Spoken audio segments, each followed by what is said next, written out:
Good evening, everyone. Welcome to the Sunday Night Takeaway Show. Believe it or not, it is episode 50 of the show as well. And as you can see, I've got quite a few people joining me tonight. So to the panel, welcome, and for joining on to the 50th. So thanks very much for being here.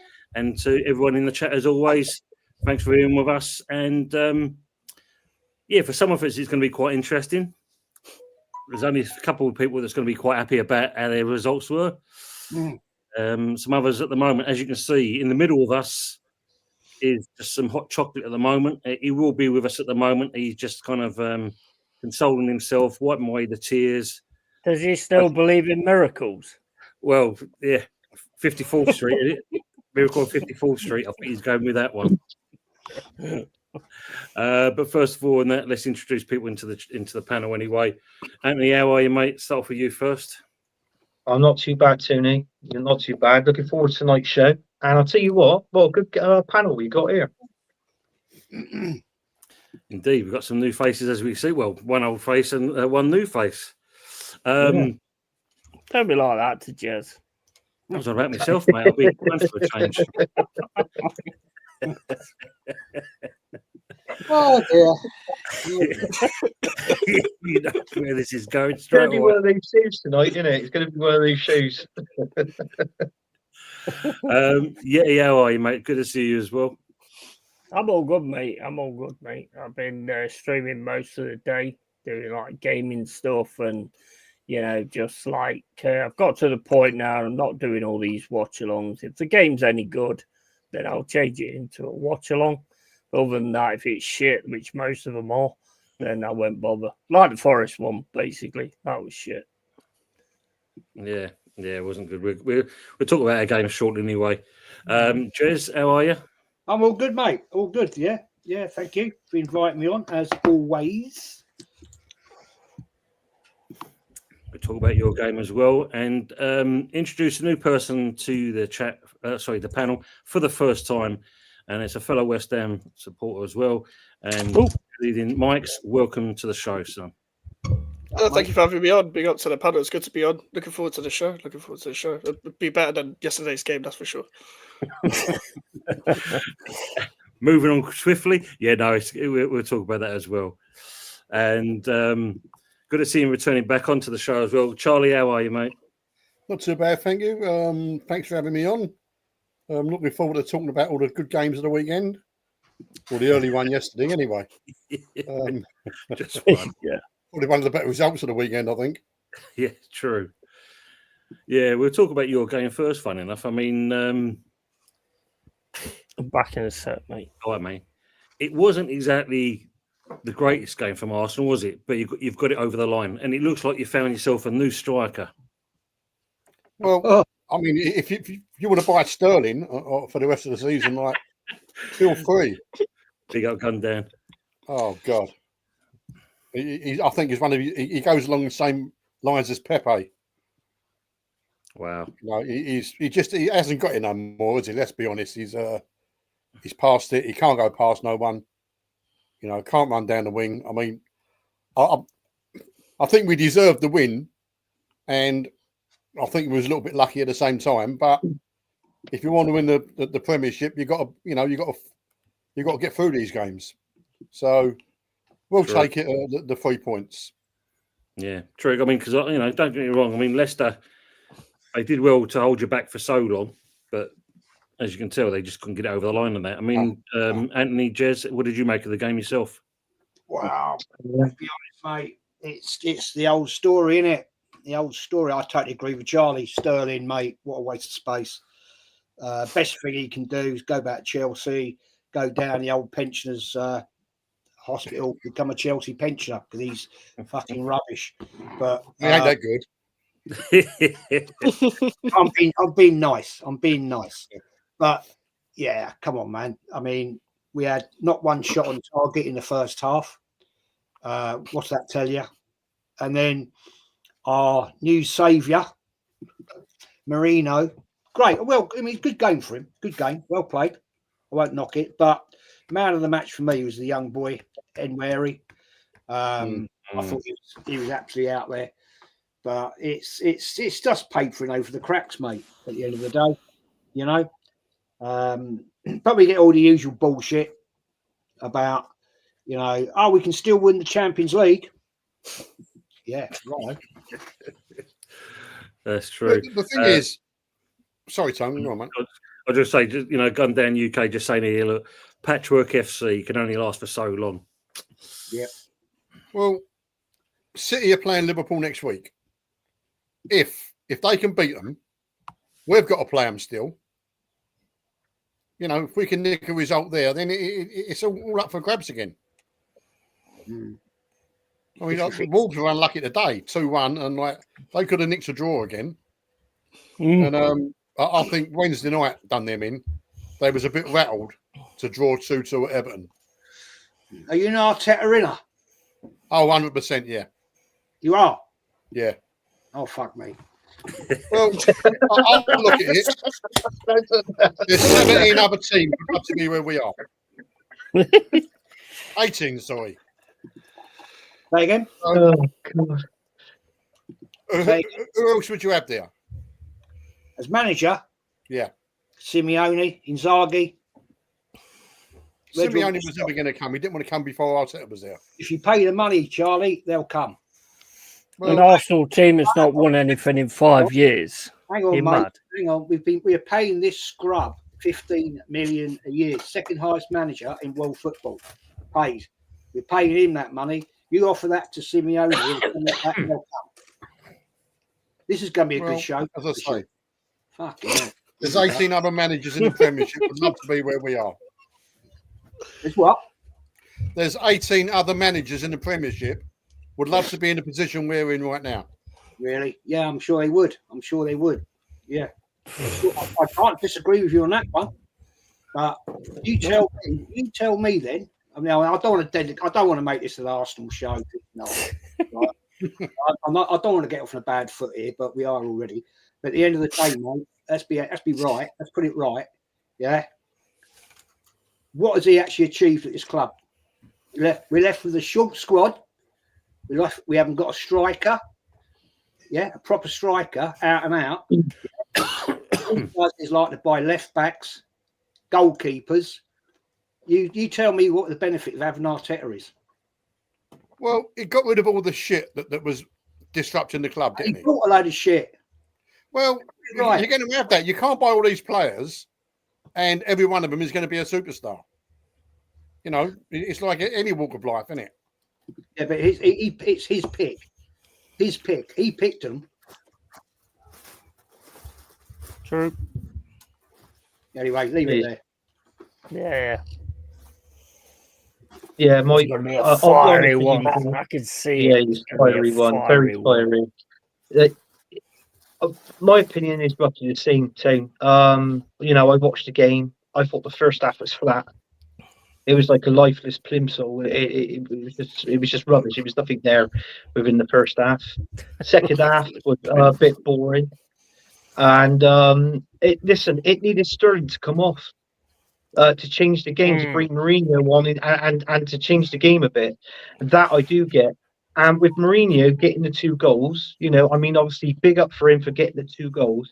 But for me, he was at the right place at the right time to get those goals. Yeah. So, you know, I can't, you know, I can't say good anything. Positioning, though. Good positioning. Really good positioning. It was good position. It was good positioning from him. Yeah, you're right, Yeti, from him. The only thing that's winding me up is where I've seen it on different streams and different shows saying, is Marino our new striker? But he's not a bloody striker. He's a defensive midfielder.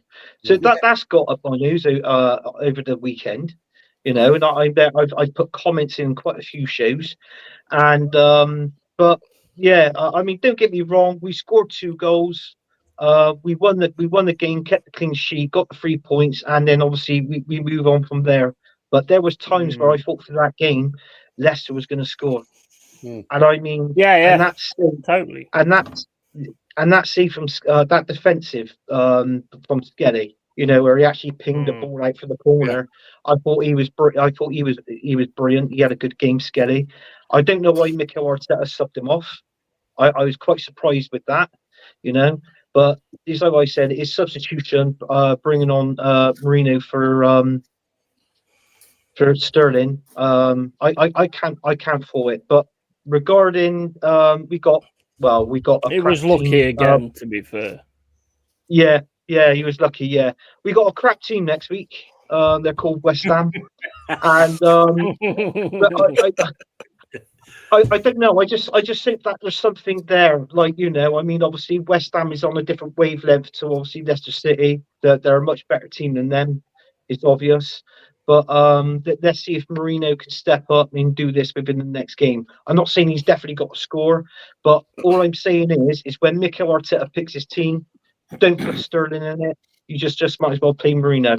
Just play exactly that same game. And my man of the match was the same as Jez. No, Warney, I thought he had a brilliant game. Yeah. For a youngster. 100%. For a youngster, I think he's absolutely brilliant. And I'll be Thought I would Rice be was a close amazed. second, to be honest. Rice was a close second, yeah. Skelly was up there for me as well. And it won't surprise me later on in the future that these two Arsenal players, these young ones, I think they have been called up for England, without a doubt. Yeah. Unless Arteta ruins them like he does the rest. Well, I hope not yet. I hope not. It's kind of mad to see how far Sterling has fallen. I know it's been coming for a while since he's left City. Like, it struggled at Chelsea, and then don't really know why Arsenal got him before it seemed like a bit of a last minute opportunity as like Reece Nelson went out on loan. So he's kind of just filling in the numbers. But with someone that as big as Sterling has been over the past few years, and now he's getting like outperformed by someone who's only 17. Like, I think Man United 17 and stuff like that as well. And Mourinho is playing up front.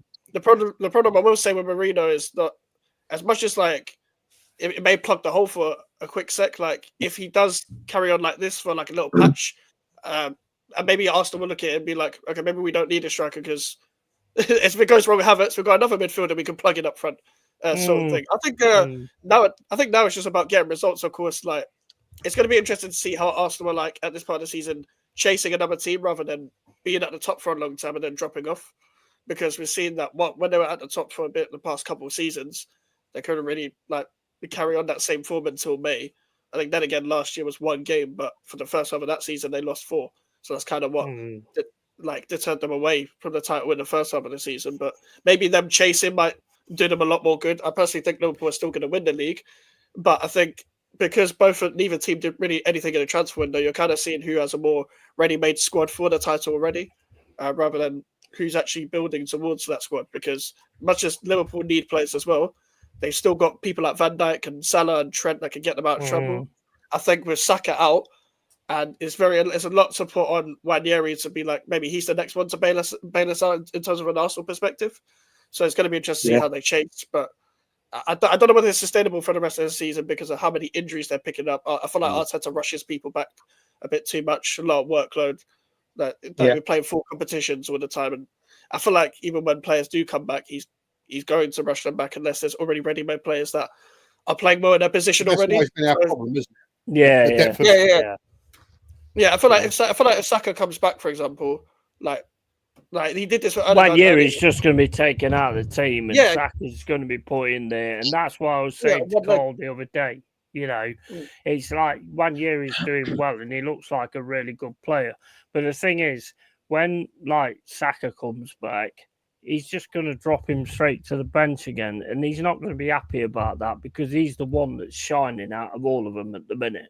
And Sterling, 30-year-old, them 2 offsides was absolutely disgusting for a 30-year-old. Yeah, true. He still plays like he's up and coming. I think Raheem Sterling's game has never changed. Like he never looks like he's developed into anything. Like he still plays like how he did when he was playing with Suarez and Sturridge all them years ago. And under Pep, like he fit him into a system where he did well with like De Bruyne and Aguero around him.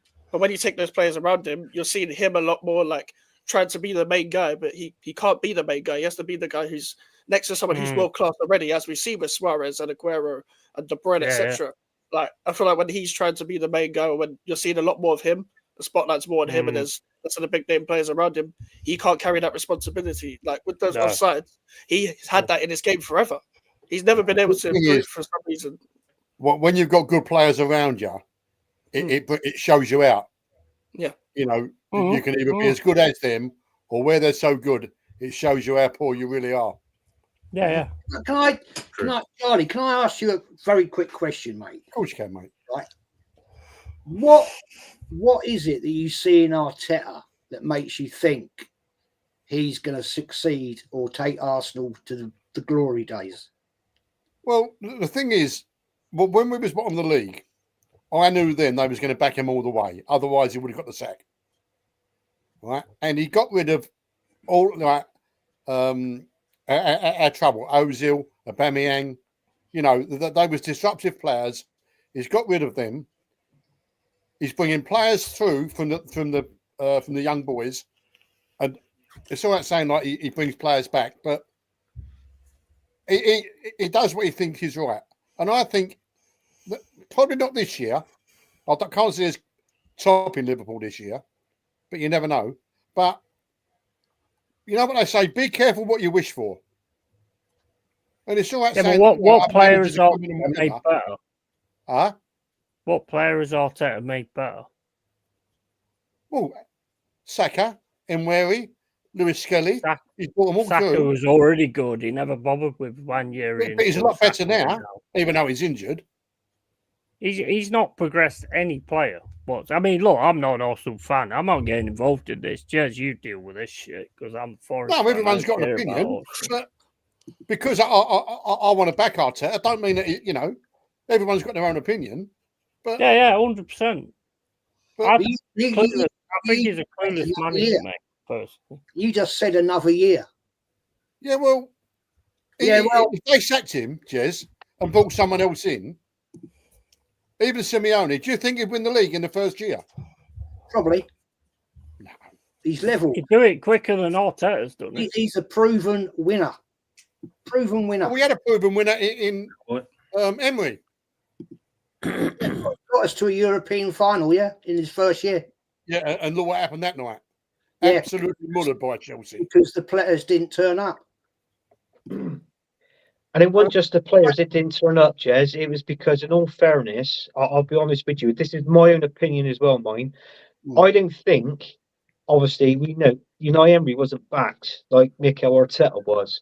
And the other thing as well, you've got to think, when Unai Emery was the manager at Arsenal, he had a hell of a lot of dead wood to shift out of that team, yeah, more so than what Arteta did. So, do you know what I mean? I mean, that final against Chelsea, we lost 4-1. If you remember back, the first 11, I mean, the right back, that was Cole Jenkinson playing right back, mind. Yep.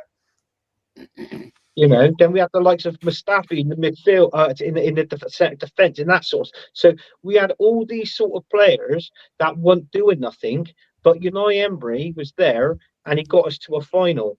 I mean, we finished. What did we finish under Unai Emery? We finished 5th, didn't we, in the league? And the same players for the final, didn't they? Yeah, but on that in the semi-final of that Europa League Cup, when we was at the Emirates playing, did you hear all the Arsenal fans chanting? They were chanting, "We got our Arsenal back." I don't know if you can remember the game, but that was what they were chanting. And everybody, all the fans in that, was saying, "Yeah, this is great, this is good." And then for some particular reason, for a while it got stale. But the only reason why it got stale was because he wasn't backed. He couldn't make the signings that he wanted to. And like when a manager comes in, you know, like Unai Emery, in all fairness, by then he won round about 5 or 6 European trophies. So what gets to me, Europa League on the spot, Europa Cups on the spin. On the spot, yeah, three times on the bench. Okay, he won the league with PSG because that was where he left and he left there and came to us. But it's easy to win the league with PSG because all the players, they're the team over in France that's got the most money in that league. But in all fairness, when you bring in a manager, it's like when you go to a job interview. If that CV in front of you, if it's not attractive, yeah, you don't get the job.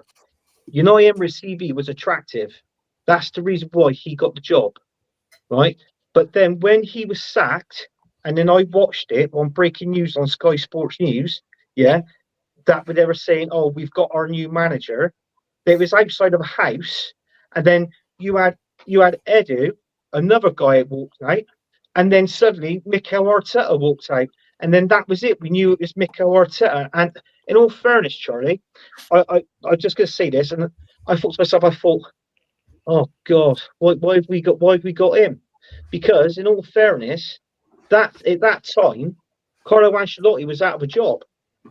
I would have thought he would have went for Carlo Ancelotti at Arsenal, and Mikel Arteta was better off going to Everton to get a bit of experience under his belt for management. But obviously he wasn't. So obviously we ended up pulling the short straw. I get it, what Mikel Arteta has done. I get it, but he cannot take us any further. I can't see it. He can't take us that further to win a trophy. I mean, he's thrown 2 trophies in the bin this season. We ain't got the team to win the Champions League, so that's another competition we're going to go out of. And also, I don't think we're going to catch Liverpool.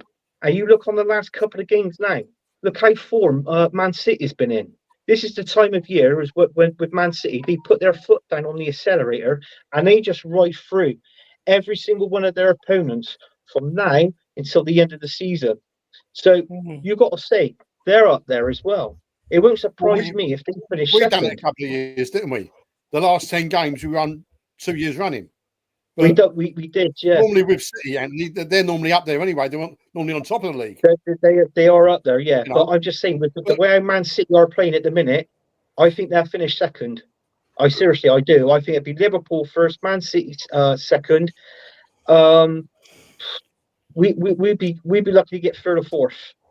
But it's like I said, Charlie. It's my own opinion, but I've got no faith in this manager at the minute. Nothing against him personally, but I've got no faith in him. And the only reason why I've got no faith in him, the window. The thing is, the January transfer window was rubbish. The summer window was rubbish. We had in 5 years. In 5 years, you've got second. In 3 years, we've got third. Yeah. This is a thing. One for you, Charlie. 3 seasons, not 3 years. James is asking, do you think Arsenal will chase down Liverpool? Well, as I said, they've got City the weekend, and we've got to play them. A small word, but a big meaning. If City beat them and we beat them, then, who knows? It is a good running. But the thing is, it's all right saying we've finished second for the last 3 years. Without us, the league would have been won at the end of December. We're the only ones that have took any team, and give them a go. What, Liverpool? We're the only team to actually that they haven't beat. Dear God. We're the only team that Liverpool haven't beat this season. I think Charlie's talking about overall. Look, let's put it on the table. Let's put it straight. I've asked this question to so many Arteta love fest people, and not one person can ever tell me what he brings to the table. Not one. I've asked Egal. I've asked loads of people. Nobody yet can tell me what he actually brings to Arsenal Football Club. He brings. So, Jez, you say Simeone. You say he's going to win the Premiership in his first season. Possibly. So if he don't, what do we sack him? No, but we've had this guy for 5 years. Give him 5 seasons, like Arteta. Hang on, Yeti. We've had this guy now for 5 years. He's won fuck all, right? Because don't give me the FA Cup, because that was not his team. That was Emery's team and Wenger's team, right? At the end of the day, Wenger's team and Emery's team. There was a couple of players that Wenger bought. Who bought Aubameyang? Who won the FA Cup? Well, come on. You're talking about 5 years ago. Yeah, fair enough. I accept that. But I'm just saying, because a load of people throw in the argument, he won an FA Cup. No, he didn't. He won it from the quarterfinals where Sheffield United had 2 goals disallowed. Yeah? Am I wrong? No, you're not wrong. No. Man City, shit day. Chelsea lost their best player at the cup final when there was nobody there. Right, he won it. Fair play. Well done. We all thought he was going to kick on from there. Yeah, I did. I thought, yeah, well done. Let's go. Let's go. What's he done since, mate? Fuck all. Got rid of a load of players. Yeah, right. He got rid of Ozil quite rightly. Should have gone. Guy was a trouble. He was a trouble. Aubameyang and Arteta fell out. Fair play. Right. Never replaced him. 3 years ago, we haven't had a striker, an out-and-out striker. No, I agree with you. I'm not saying like I totally agree that we need an out-and-out striker. Please tell me, mate. Please tell me. I'd love somebody who's an Arteta fan to tell me what he brings to the party. I'm an Arsenal fan. Good. Exactly. That's regardless of what, I will back him if we win, lose, or draw. Good man. So you're not an Arteta fan? I am. I do believe that he will take us further, but that's my opinion. Because it ain't your opinion, don't mean I've got to agree with you. No, of course it don't. Yeah, but you said if we don't win it this year, we go again. What are we going to do? Get another manager. If we don't win it then. So if you get Simeone in... Long time. You've been watching Arsenal. If you get Simeone and he don't win nothing for 5 years, then what do you do? Say again, sorry, mate. If, say, Simeone come in. Yeah. And he never won nothing for 5 years. No, I wouldn't keep it for 5 years. I'd say maximum 2 years, get out. Like other clubs do. But you can't build, you know yourself, you can't build a squad overnight. It takes time. No matter what team you are. What, because 10, every manager, 20 years? Every manager has got a vision of their own team and players. You cannot say, mate, you cannot say this manager, Arteta, has bought the right players. I'll be dead when you win it. Let's be fair, he's got rid of a load of shit, bought a load of shit. Come on, admit it. He's bought some shit players at exorbitant money. He bought £65 million. Was that him? I'm not saying it ain't, but was it Edu? He has to say, mate. Well, no one really knows what goes on upstairs in a football club. Well, I'm sorry. No one knows what goes on upstairs in Arteta's head either. I agree with you there, because at the end of the day, that manager will sit down in the summer window, right, with whoever. Well, Edu's gone now, and I think we also all know, Charlie, right, that Edu, he made the statement he didn't like Arteta getting the extended contract, and he didn't like how much power he had in the club. He got an offer, he fucked off, right? Yeah? Because he could see what was happening. He could see it. Yeah? Maybe. Edu, I think, Arteta is going exactly down the same bastard road that Wenger did. He had too much power, too much clout in the club. And at the end of the day, the only thing is, I was an a Wenger outer when I gave up my 40-year season ticket in 2016. I'd had enough. I thought, fuck this, I'm done. I've spent hundreds of thousands of pounds going to watch this fucking club. I'm not seeing anything out of it. Yeah. The thing is, I think at the end of Wenger's tenure, 98% of supporters wanted him out. Exactly. He'd probably gone on 4 or 5 years too long. Yes, Ty was the other 2%. Way too long. Way too long. You don't realise how lucky you are. You've had trophies and a Champions League and all sorts of stuff. What West Ham had fuck all. At least he won shit.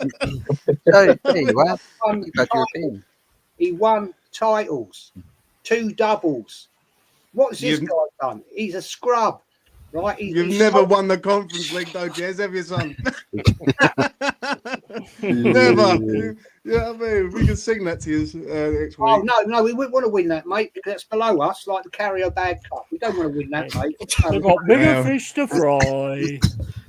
It's all in our hands. You know, I just Well, look, we said the 50th episode would be interesting in that, and obviously it has kind of got to be quite interesting already, basically. We know the situation with Arsenal. We obviously know that this manager is definitely going to divide the fan base. There's no two ways about that. You can clearly see it. And yes, Arsenal man, Terry division is Terry's dad, 100%. And very much like Terry, he is very much Arteta in as well. And fair play to the pair of them because they do stick to their guns when it comes to that, and you can't knock that. But look, Arsenal will be where they are, and let's have a look at the other teams now because obviously we've got quite a few people in the chat. They've enjoyed this. Don't get me wrong; they've enjoyed listening to all this. But we'll also have to talk about our clubs, Nottingham Forest, as well as Man United, which we'll leave till last because I think that's going to be the icing on the cake, basically, from that. It's probably going to be where they are in the league as well. Last. Well, I just smelt me fucking beer. I'll be back in a sec. I thought I heard something go. I did. I heard the clang. I thought, what was that? Jesus Christ. So let's talk about the game of two halves from West Ham. I don't know if any of you guys watched it on the panel, apart from obviously the West Ham people. But of the Man U and the Arsenal people, did you actually watch our game? I didn't actually. I was in your chat. I was watching it with you. I know you was, mate. I know you was there with me all the time. Yeah, it wasn't great. It wasn't great at all. I mean, the first half especially, the biggest thing for me was why he didn't start off with that team he put in the second half. Mike, James? I don't blame him, mate. I don't blame Potter. I blame the fucking players. Some of these players have been the same for the last two managers previous to that, and people are going, "Oh, it's Potter. Get out the bin. Right, get in the real world." Yeah, this is not.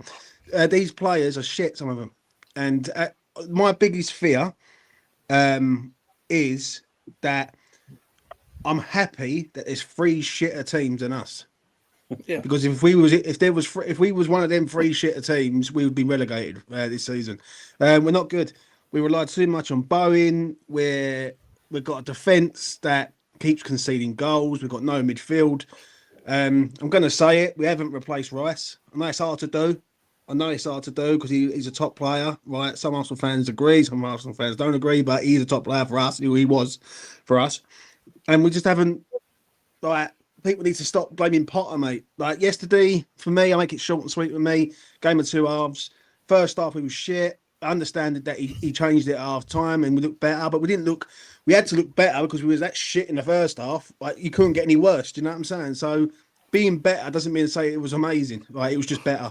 Yeah. And in the end, Brentford deserved to win, hands down. They done a job on us, compressed us, stopped us, and basically set back and nicked the game 1-0 to a point. True. I mean, what's your view on it, Mike? So what do you make of it? Yeah, I had to watch the game today because I was out all day yesterday, so I couldn't catch it. I would have been at the game, and luckily I wasn't watching it back because this is the thing. I agree with everything James said. That this is the thing with what we've done over the past few managers. Like we've blamed some of the players and sometimes been the manager's fault, etc. But when the players consistently have the same behavioural patterns, it comes to a point where you stop making excuses for these players. Like I've allowed enough time for people like Mohamed Kudus, for example, under Lopetegui. It was like, okay, I'm playing on the left wing. I'm going to criticize you for what you're doing wrong, but I understand that it's not your most comfortable position or whatever. But ever since Potter's come in, someone like him, for example, when you have played more in the middle or more on the right, you haven't given enough of what we've seen from you in the past and the glimpses of what we've seen from you in the past. I do like what Potter's trying to do. Like I'm very much in the fact that I like this appointment. And I think it's a lot to ask for someone like him to install this kind of style of play within the middle of the season with no preseason. Whereas the previous manager had a preseason, and 8 months in, we still didn't know what he was trying to do. So he needed to go. It was his long time overdue, but he needed to go. But some of the big name players like a Paquetá, Kudus, or whatever need to step up. They need to stop giving away the ball needlessly in the first phase of play when we're trying to play out, etc. Like someone like I've been impressed with someone like a Wan-Bissaka this season. I haven't really got many complaints about him or whatever. And I think when Tadebo's got more fitness, he should come in for Mavropanos. I think could all agree on that as West Ham fans. But even with the midfield as well, I agree we haven't replaced Rice. I defended Alvarez quite a lot last season, but when at the start of this season, for me, when you got them red cards too close to each other against Forest and Liverpool, it became again the same patterns over and over again. When you needed to get slide in for those challenges there, I knew that this guy he's just too reckless. He just loses his head way too much, and I feel like I've said this when Potter came in. With the midfielders he had at Brighton, they had a certain amount of strength, power, and technical ability. Like he had Caicedo and Bissouma at Brighton. He had Lallana and Pascal Gross, who were all good on the ball. can pass and progressive wise. And I don't think we have enough midfielders, or in fact, I'd go as far as say any midfielders that are good enough on the ball, like in deeper areas where we can progress it up. And people like Prowse and others and stuff, I don't think they're good enough at that. And even with Suchek, I know he's trying his best. I think he's done really well since the manager's come in, but at the same time, I don't think he'll be good enough when the manager wants his own team in terms of like in possession and the stuff like that as well. When you have to call back James Ward-Prowse from that man up there's team, that right, who's taking the piss out of us here? Because James Ward-Prowse comes back and he's a better midfielder than what we've currently got. Yeah, like, he was good in the second half. Like he should never have been loaned in the first place. Yeah, that's the first thing. I think we've got a lot of problems. And the next 3-4 games, if I got this right, we've got Arsenal, Leicester, Newcastle, Everton. We need to pick up a result somewhere along the line. And honestly, I don't even see it. Look, at this rate, I feel like Potter is trying his best with shit tools. And the geezer needs machinery, not fucking rusty old tools. He needs people to go in and do the job. He's got goalkeepers who can't play at the back. He's got a centre half who's shit in Mavropanos. He's got Alvarez who's a walking yellow card, and he's got a front line of players who, I'm going to be straight, I don't know where they're going.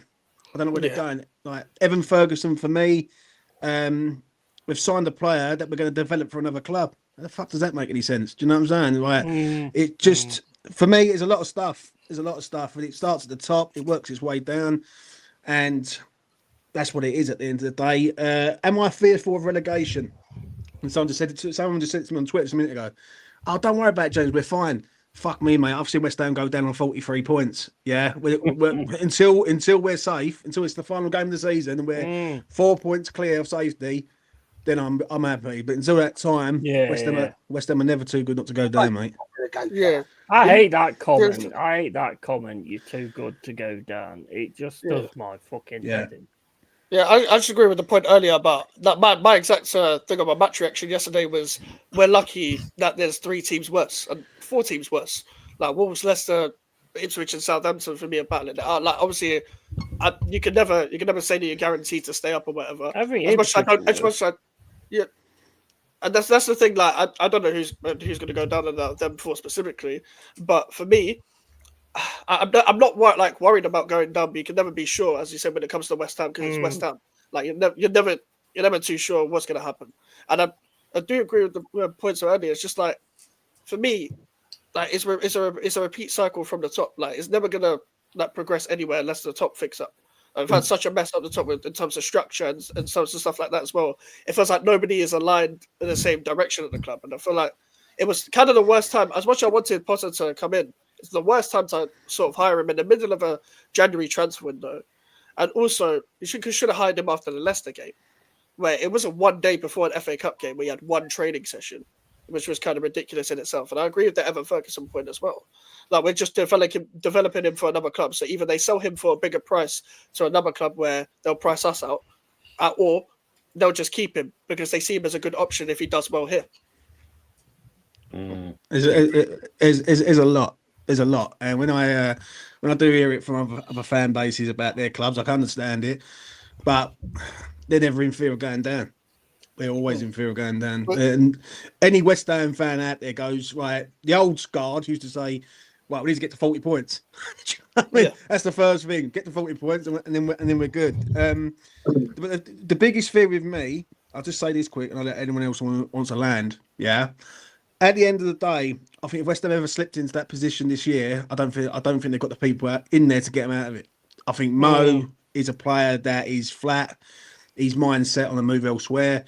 We've got too many people, too many passengers at this club. And when you have, no disrespect to James Ward-Prowse, because I never wanted him to go in the first place, but when you have to bring a lone player back, didn't want him either, right?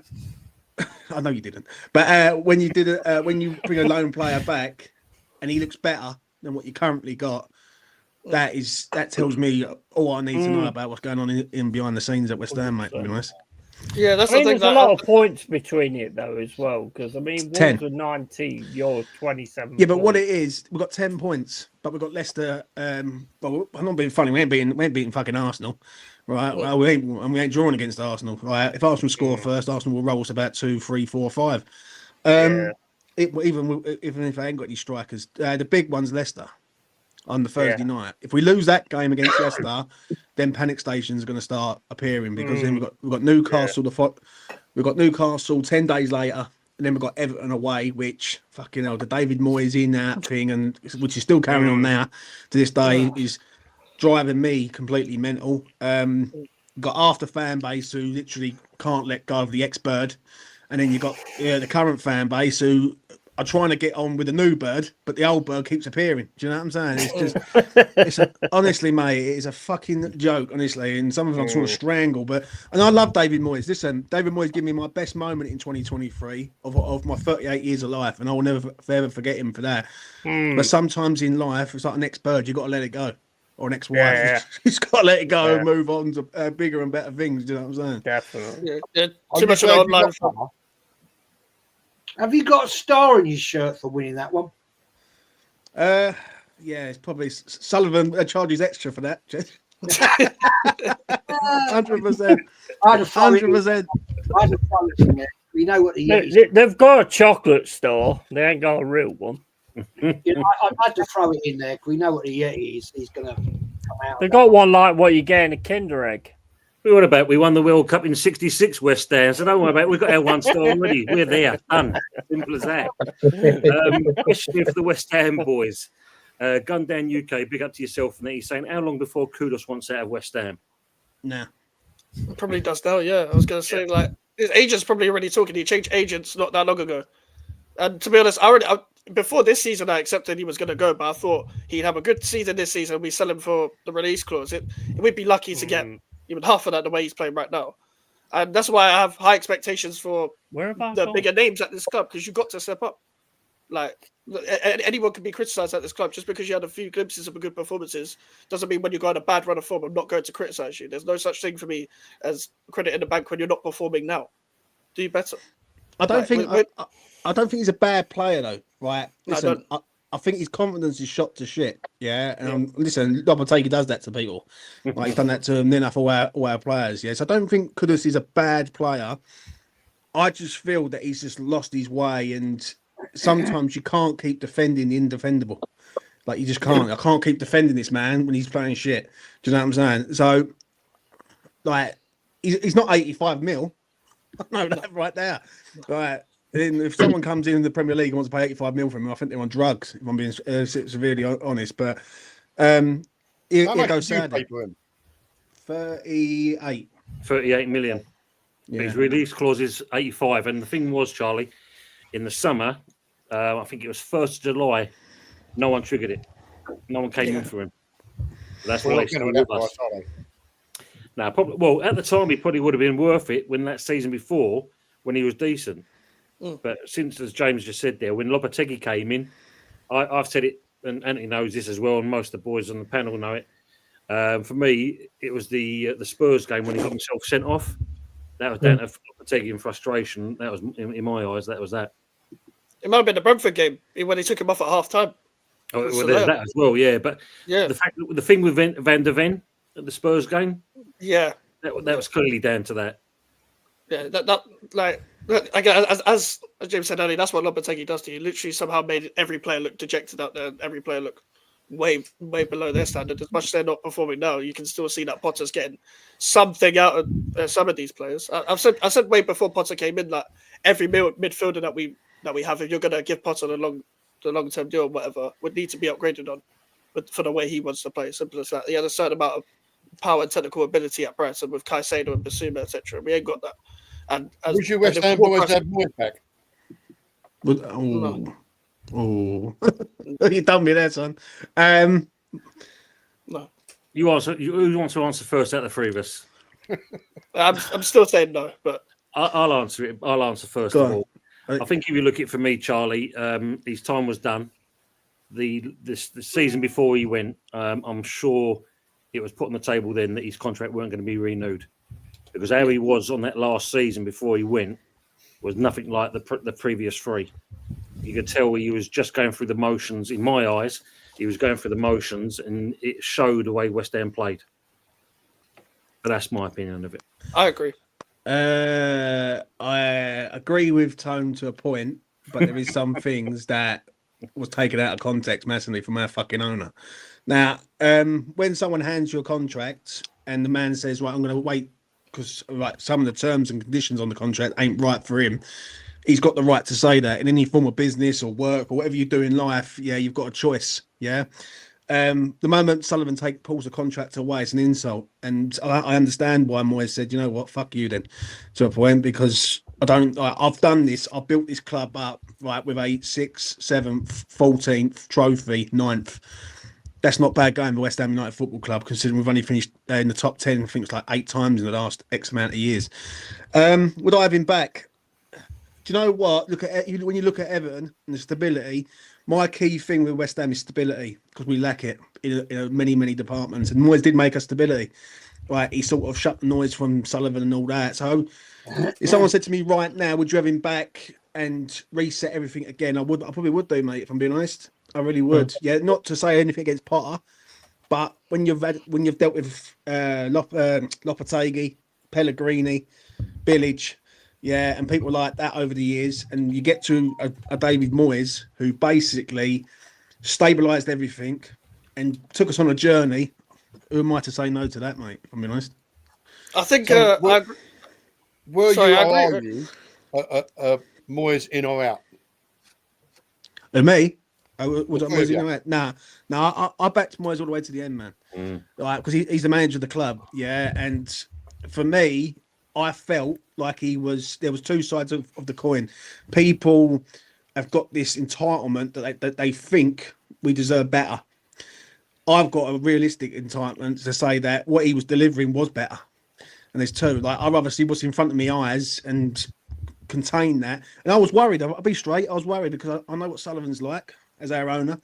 He always goes cheap. He always goes with a free sort of appointment. He does it all the time. And he proved it in Lopetegui. He brings him in and it's just a disaster from minute one. So, no, I was never Moyes out. It got to a stage, though, last year, and Tone knows this, it was getting draining. Any time we would win a game, we'd be saying, well, come on, like, we've won a game, let's try and think positive. And people would say, oh, yeah, but I want that fucking manager out. And I'm thinking, well, hold on a minute, like, come on, you've got to look at the game first, yeah, look at the players, and then look at the manager last. It felt like people were looking at the manager first, the players second, and the game last. And it was just all ran the wrong way for me. Yeah, even though I wanted Moyes out, I thought the way I think I've been cancelled. I thought the way Sullivan handled the carry on, mate. I thought the way Sullivan handled the contract situation was just poor, because it felt like when Moyes was talking about it on the overlap, it felt like a typical Sullivan thing of, well, I tried to offer him a contract and he rejected it, sort of thing. So you can say that he tried to get people off his back, sort of thing, in a typical Sullivan move. But like, if you offer a contract and then after a couple of games you withdraw your contract, like, we all know what's going on. Anyone that's a West Ham fan knows what Sullivan is like already. That's just a typical Sullivan move. Like, you offered him a contract after beating Arsenal, and then 2 games after that, then what? Like, kind of says all you need to know about the owner itself. And the thing is, as much as I like Potter, he's going to be restrained a lot, depending on what the owner gives him, etc. Is he going to have the recruitment team around him the same way he did at Brighton? I doubt it. But let's say he gets even the personnel in. Are they even going to have the power? Or is it going to be a whole fighting a power situation at the top again? So we'll see what happens. Sorry, lad, we can't see you yet. What it is, Scott has beamed you up on the Starship Enterprise there, but you shrunk you. You're in the middle. I could just give us a wave. Right? Well, you wouldn't say it if I did. Just going to come back to the West Ham boys, because there is look, Mike's put in here and there. Do you think West Ham will need to sell before you buy? And I think it's quite obvious that we definitely need to do that. It's who we sell, though. That's the question. Well, we've got too many people that we need to sell. Got too much Deadwood in the club, mate. Like, too much Deadwood on a lot of money. Like, Danny Ings is on 125 grand a week. Let that sink in. That's ridiculous. Fucking that even pains me even saying it. Who's going to even want him? Who's going to even want him at that point with that age and that amount of wages? Like, he ain't going to get there again. Like, he'll go to the Championship with Southampton probably. It wouldn't surprise me probably. if it goes like that. You, I think we've got a lot. I think we've got a lot of players that we need to sell. It's more to the point of who do you keep. I think we've got about 8 players that we would keep, and the rest of them can easily go. But you can't get rid of 17, 18 players in one window, can you? Let's be honest. Half of them are probably new signings as well. I keep Kilman, Wan-Bissaka, and Somerville are the new signings, and Bowen, and that's it. Tanibo, and that's it. Like, it's very hard to say when the players were here before the summer who I'd keep, to be honest. You made a good point yesterday, James, didn't you? When you think, you said going through the list of the players and who you would keep out of the lot, and you said, it will come down to about 8 players. I suggest it to anyone. Any West Ham fans watching this right now, smash a like on the video for Tony first and go and write down all the 25, 26 players.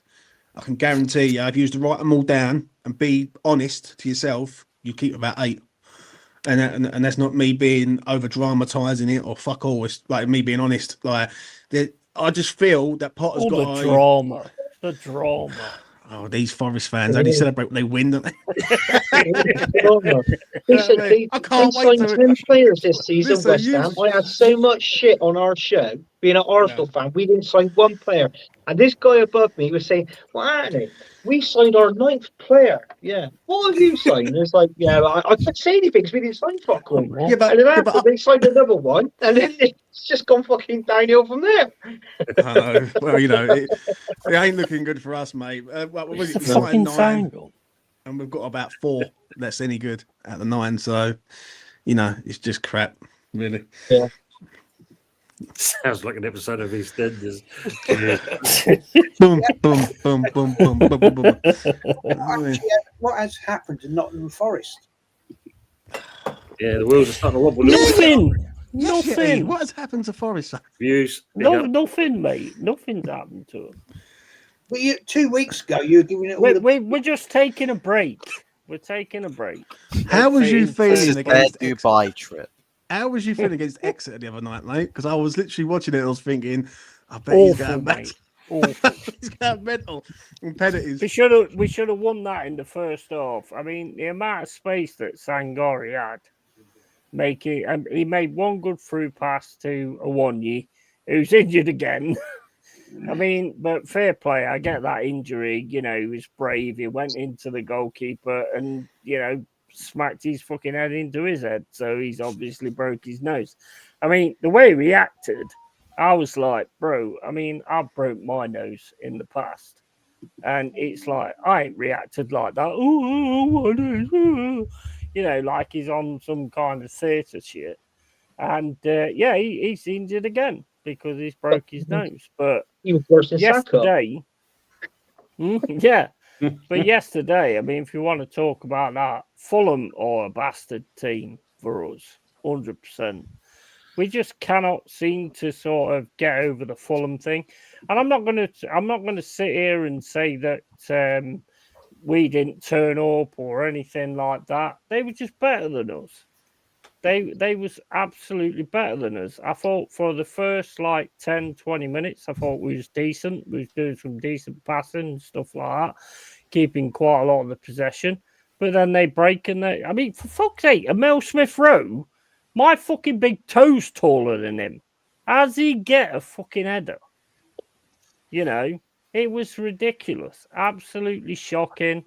But you know what? We're still third, and we've still got 2 European Cups, so fuck you, Jez. You do know you've got us on the final, on our final home game of the season. It's West Ham United versus Forest, and we're going to end the dreams of the Nottinghamshire Massive.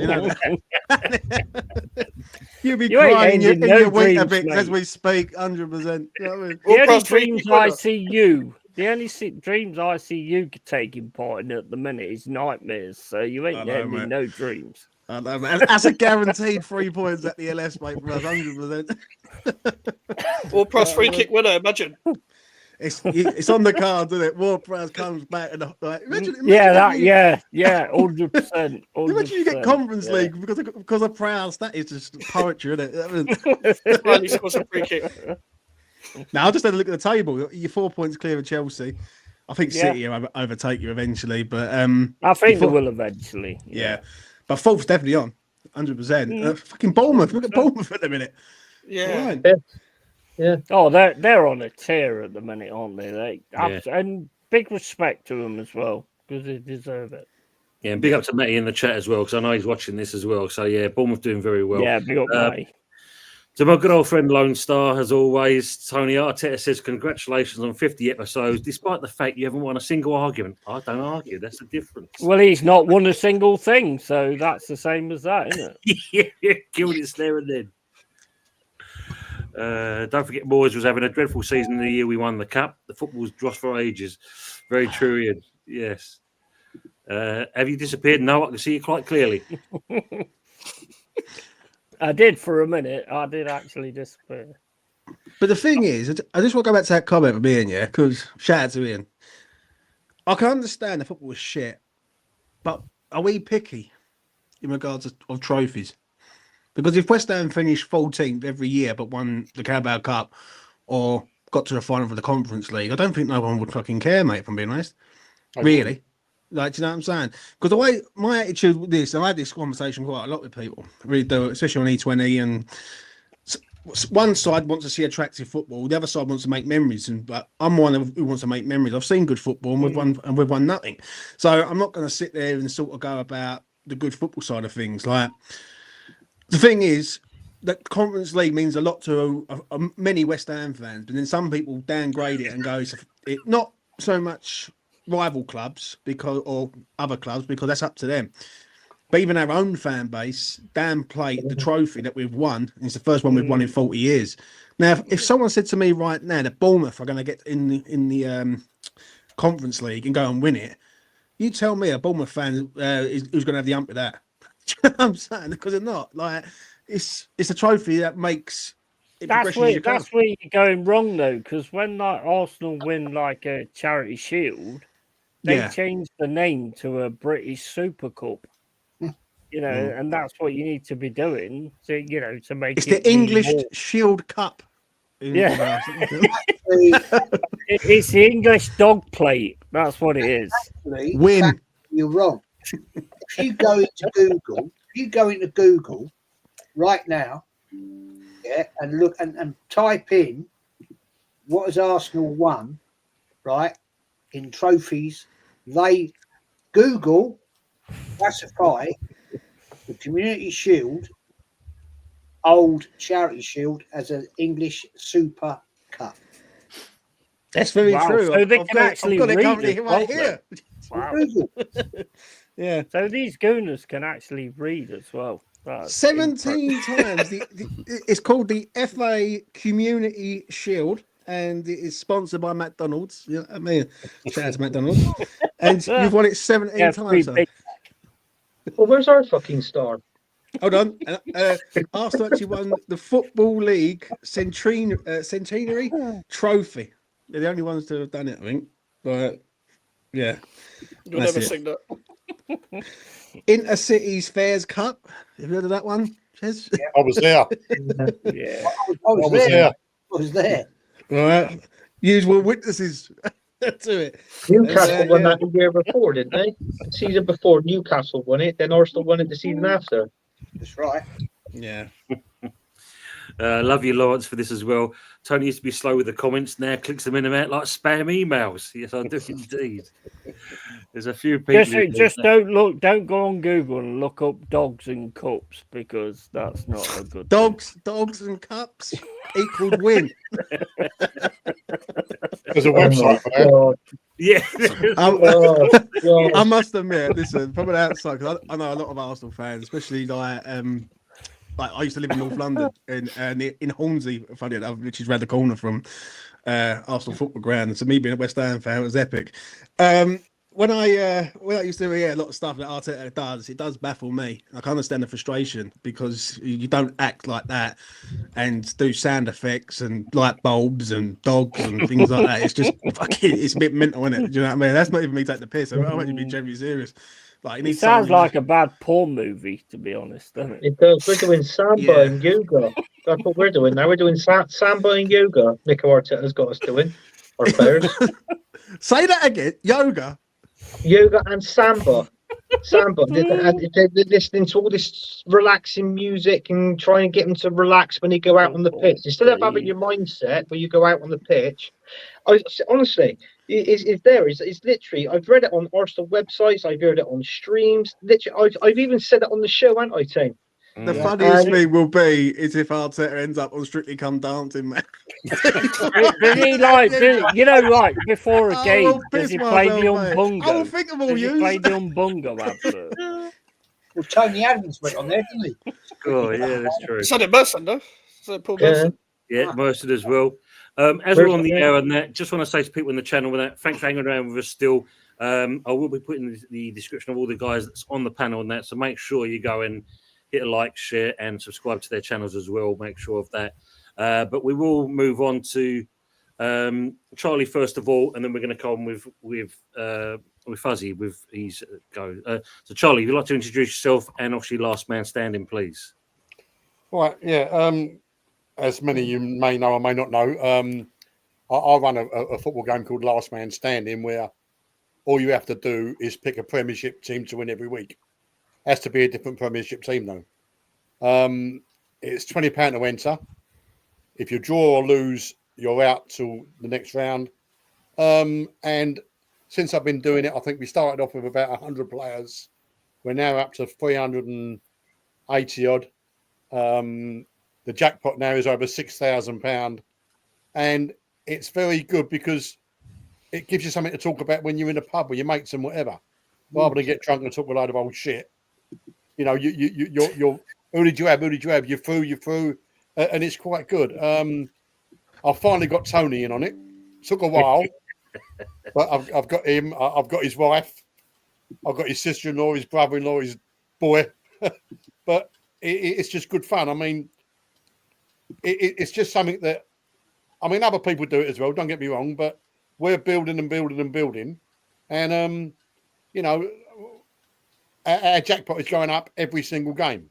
So if anybody would like any more info or like to join or whatever, just go through Tony's link or just email winner is last man standing, and we'll be in touch. But yeah, I mean, it's worth the £20.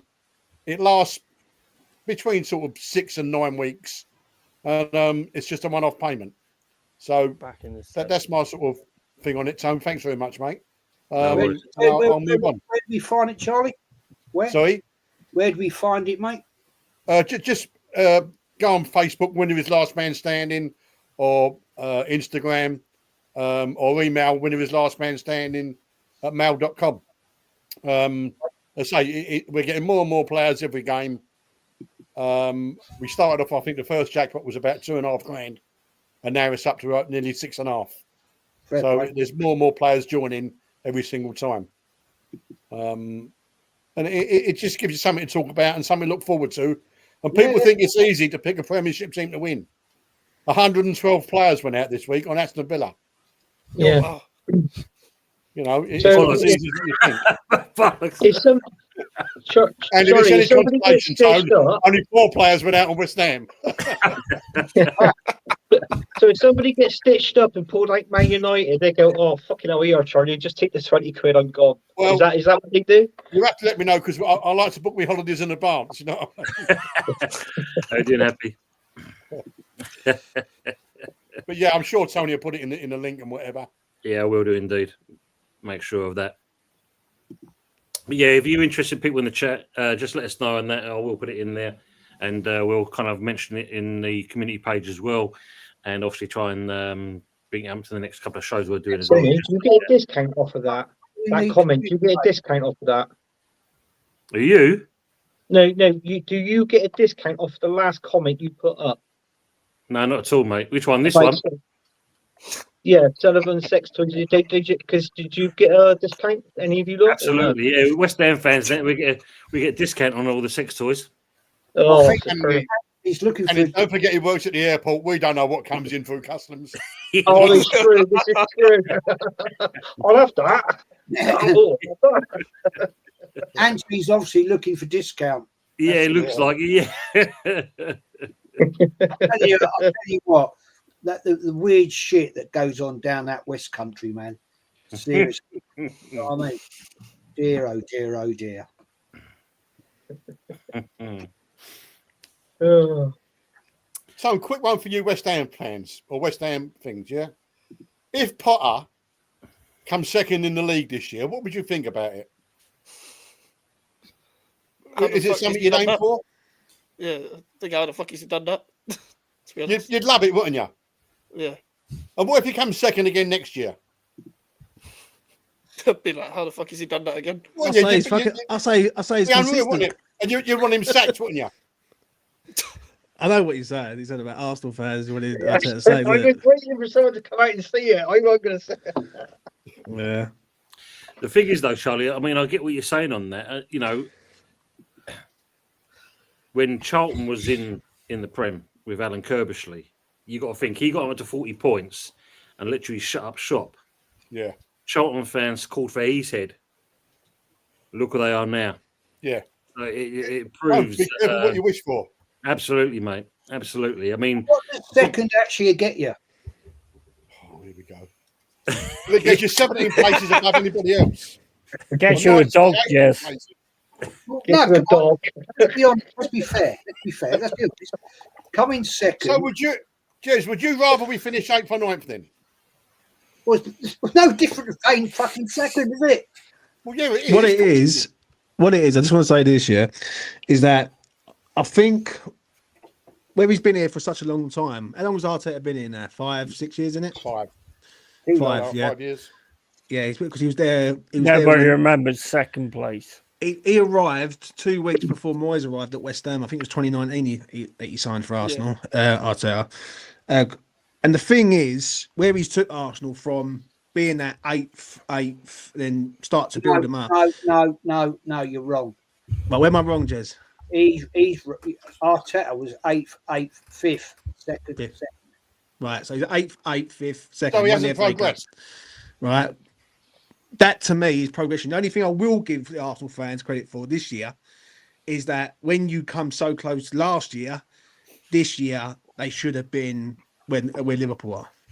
They should be on the right. It should be where Liverpool are right now. Should be where Arsenal should be, because when you're going toe to toe with City, and City have dropped off, and Arsenal haven't really dropped off to a point. I won't say they've dropped off; they just haven't improved really.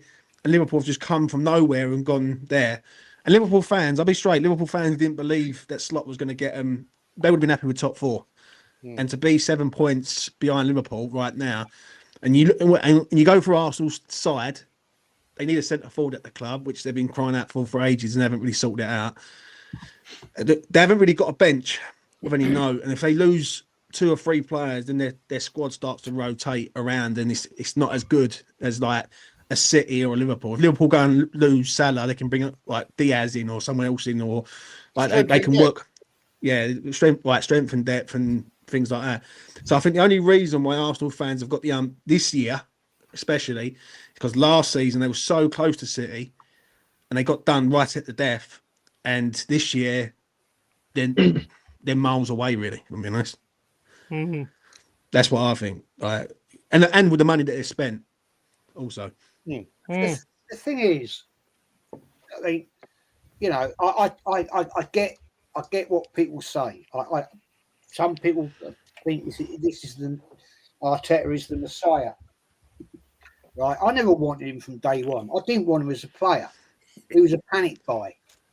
11 o'clock transfer deadline day. He was a panic buy. Wenger was panicking, right? He was panicking. Got him. Yeah, okay. Average player at Arsenal. He wasn't the greatest. He was all right. Yeah, captain on a couple of few occasions. Yeah. My point is this, and I respect people that think he's the greatest manager since sliced fucking bread. He ain't. 8th, 5th, second. I've said this to many people. What does second achieve you? Oh, in Europe. What do we do in Europe? Yeah, but the only thing I will say there, Jets, and I've got to be honest here, when you're up against City, and you're up against Pep. I don't agree with that. That's right, you're up against a top class manager. Yeah, absolutely. Pep Guardiola. You got to be better than, aren't you? That's what I'm saying. Pep's a world-class manager. Arteta isn't. Exactly. And he's always going to be better. Yeah. This is why this season, from an outside looking in from the Arsenal side of things, this was a season for Arsenal to attack and go, right, City have dropped. Arteta and Arsenal have to... What is the problem, James? What is the problem? I think from the outside looking in, I think it's personnel. I think not getting a striker at the club who's going to bang in goals consistently, that's a problem straight away. I think if Saliba or Gabriel go down, you're scrambling for players in that area. Yeah, it's okay. Mate. It's having the two, and if one of them goes down, that's that. I think Saka is an overused player. Very much overused, and what it is, Arsenal have to use him because they've got no one else. Obviously, Wanyeri, who they've found, he's doing well now, but he's not on Saka's level. You need someone who's just below Saka. He's going to be overused as well. He's only 18. And then you got the midfield. The midfield for me, like the Declan Rice discussion, really does grind me because Arsenal fans think he's an 8. Can I ask you? He's not. Whose fault is this? But it is on Arteta. It is on Arteta, especially this season, because I think the striker front is. But you can't. My attitude is you can't knock him for what he has done in the 5 years. I know what you're saying. He hasn't done anything. Man, 5 years. He's won a fucking FA Cup and a fucking dinner plate. What else has he done? 2 dinner plates, don't forget. 2. Oh, sorry, 2. Sorry. I apologise. I massively apologise. He hasn't won the cup yet. I don't understand this nonsense. Right, 2 dinner plates. We've had managers, right? Let's just put some facts on the table, right?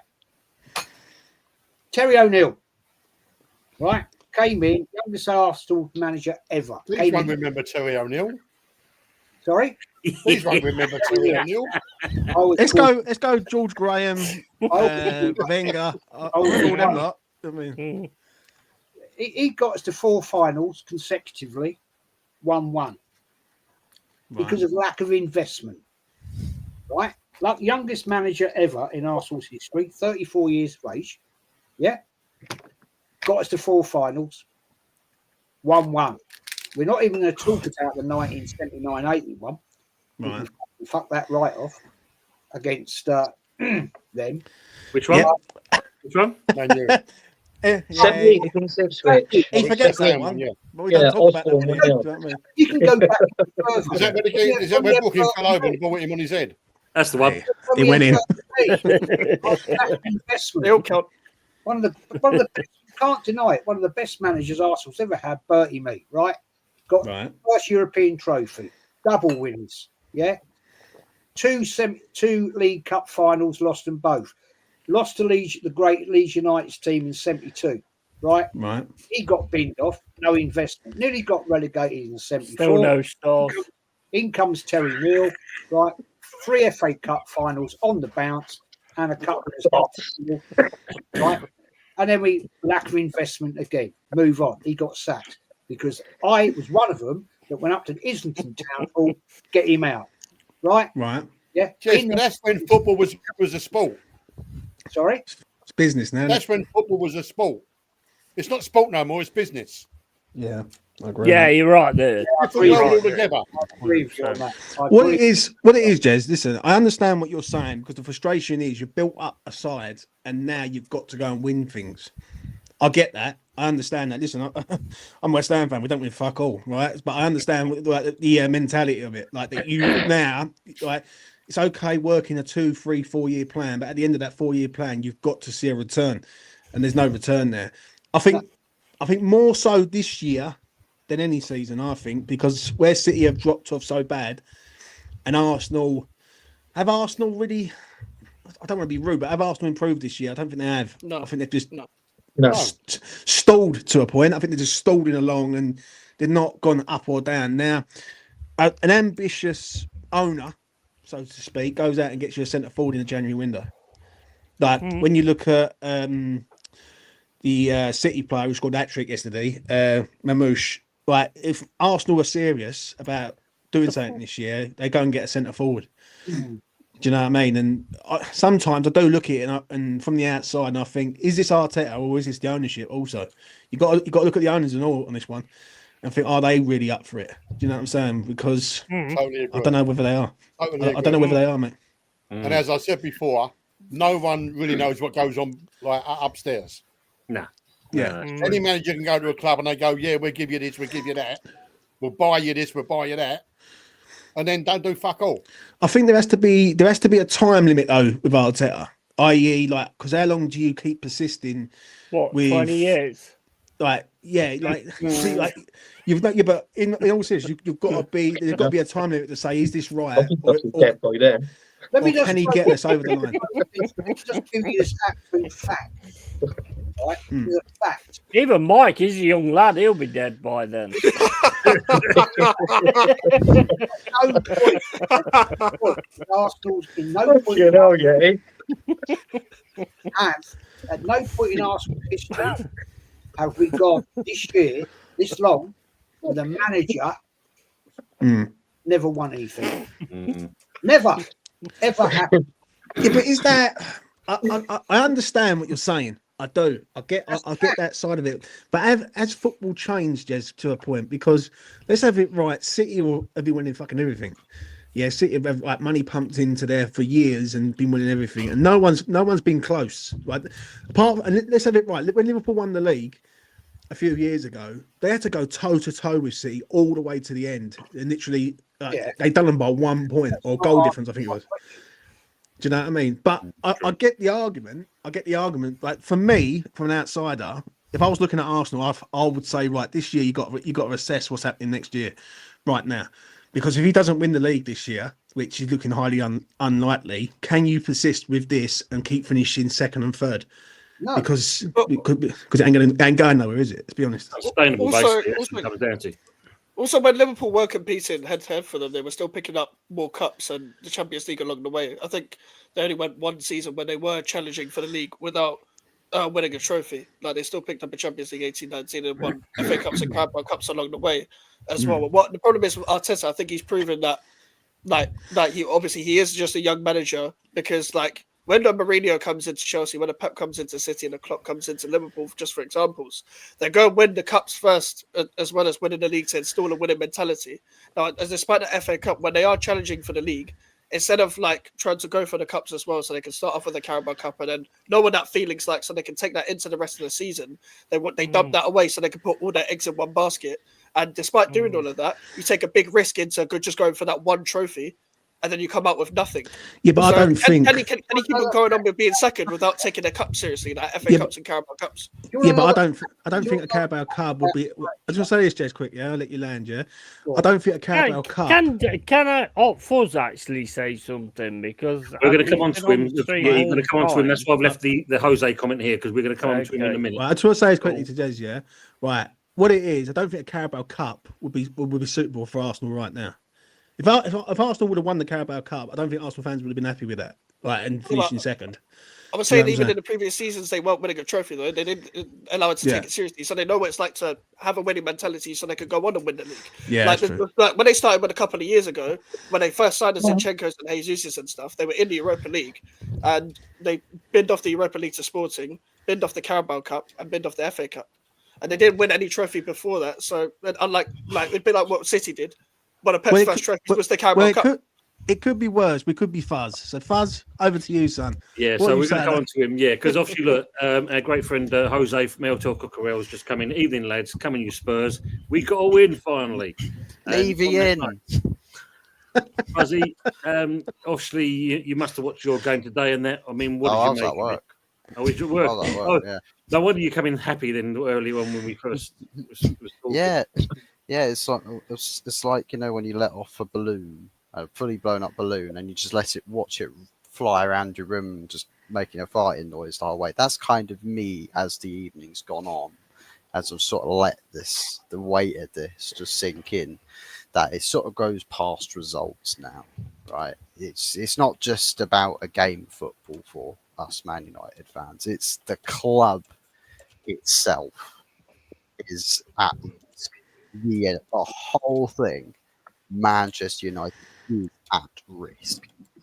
We are going to lose this club if we don't, as a fan base, as a collective, pull the finger out.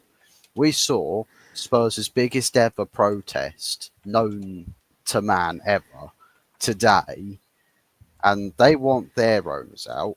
We want our owners out. We've got a scheduled protest coming up again on the 9th of March against Arsenal. I wonder if somebody's going to, start invading the pitch again and try and get a game cancelled. I mean, talk about symbolic if that happens.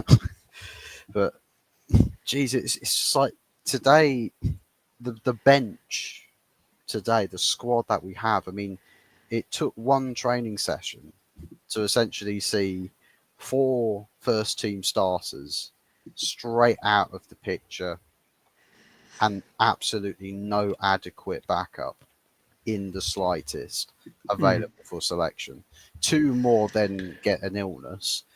We've got Bruno Fernandes, who played like he was ill, but to be honest, he was probably playing like he had piles rather than an actual, a contagious illness. But if anything, it's just the picture that this paints. It's like this is Ineos 2025 when the bench, there is only one player on the bench today, Tottenham away, that is senior. That is, you could say, over the age of 20. And that was Victor Lindelof. Yeah. That is the only senior player we had on the bench today. Everybody else was academy graduate. Everybody. Is Almiron in trouble for you, Fuzz? Well, he's Because- basically the captain of the Titanic at the moment. The ship is sinking. He's either got to go down with that ship, or he's going to jump off. He's going to push a woman off of one of those lifeboats and take her spot. He's going to get out of the Dodge. But yeah, I mean, we see with the selection that he's got available, right? With the experienced players that he's got, and I apparently we've had Gary Neville for the whole first half droning on about the tactics are really bad, the formation is not right, and you think, okay, so make up with that starting 11. Make up. What did he the do as a formation. manager? Nothing. Well, he lost to Barcelona 7-1 and then got sacked. Exactly. With his brother. What's he done? But yeah, apparently he's like, I wouldn't do that. It's like, yeah, you wouldn't do it. You couldn't do it because you wouldn't get a job. So that is as simple as that. I mean, 45 minutes of droning on about tactics. It's just like you're ignoring the obvious here, right? Look at that team. Tell me how that team plays a different formation and garners different results. You've got one fit winger at the club. One fit winger. And that guy, this ownership wanted to sell as well. So we could have gone into this game with no wingers. Is what it? Are we like, Is what it? are they doing? But is it a case of that? Almiron's got to try and pull back all the layers of the onion, and basically see what he's got available to him in the summer. He needs his own team. He needs his own team. Yeah. Right, the only problem is with Almiron is he's going from Sporting Lisbon, where there was no pressure on him at all and he was like a god there, to Manchester United, which is probably one of the biggest clubs in world football, and now the spotlight is firmly on him now. And if he doesn't get results, he's in shit. He's going to. It's a result business now, isn't it? Football? Of course. The ownership. That's the question that I beg to ask the ownership this question. What was the point of him coming in then, if this is the picture that you're going to paint for him? If those are the tools you're going to give him, what was the point of Almiron? Why not keep Ten Hag? Why not get Southgate? Why not get somebody who plays the most boring vanilla football you could ever possibly imagine in a 4-4-2 formation? Why not get him? It doesn't make any sense. It feels like, let's get a trendy manager in, right, and get all of the fans hyped on that, because we know we are going to suck the absolute lifeblood out of this club and the fans will get really rowdy with it. I think the only thing that's really not gone to plan for Ineos is just how bad the team has performed and how bad the Fucking results are. shit. Yeah, what that guy down there said. Yeah, well, you stop being a pussy now and putting it in private chat and actually saying it on the stream. Well done, Anthony. Well done, Anthony. You've grown Is there- up today. Congratulations for scoring again as well, Anthony. Is there any Yeah, well threat? done, bro. Thanks, mate. Right. Is there any threat of Almiron possibly getting the sack though? Right, because the way this is going, he ain't willing. There's no. How can I put it? There's no real change with United, really. And like, if you was to close your eyes, you'd think it's fucking Ten Hag side. I'll be honest. I hope Amorim signs a 10-year contract. We'll do that. Well, And that, but and you don't have to. Yeah, don't have to He's worry the about man. When he gets his team, he's the man. He is the man. Yeah. Well, the thing is you look at Nice, also run by Ineos guided ownership. In 6 years they've had 6 managers, so they're very impatient with their projects in Nice. So it begs to wonder if the same ethos over management is going to be replicated here. Amorim, these results aren't good enough, it's untenable.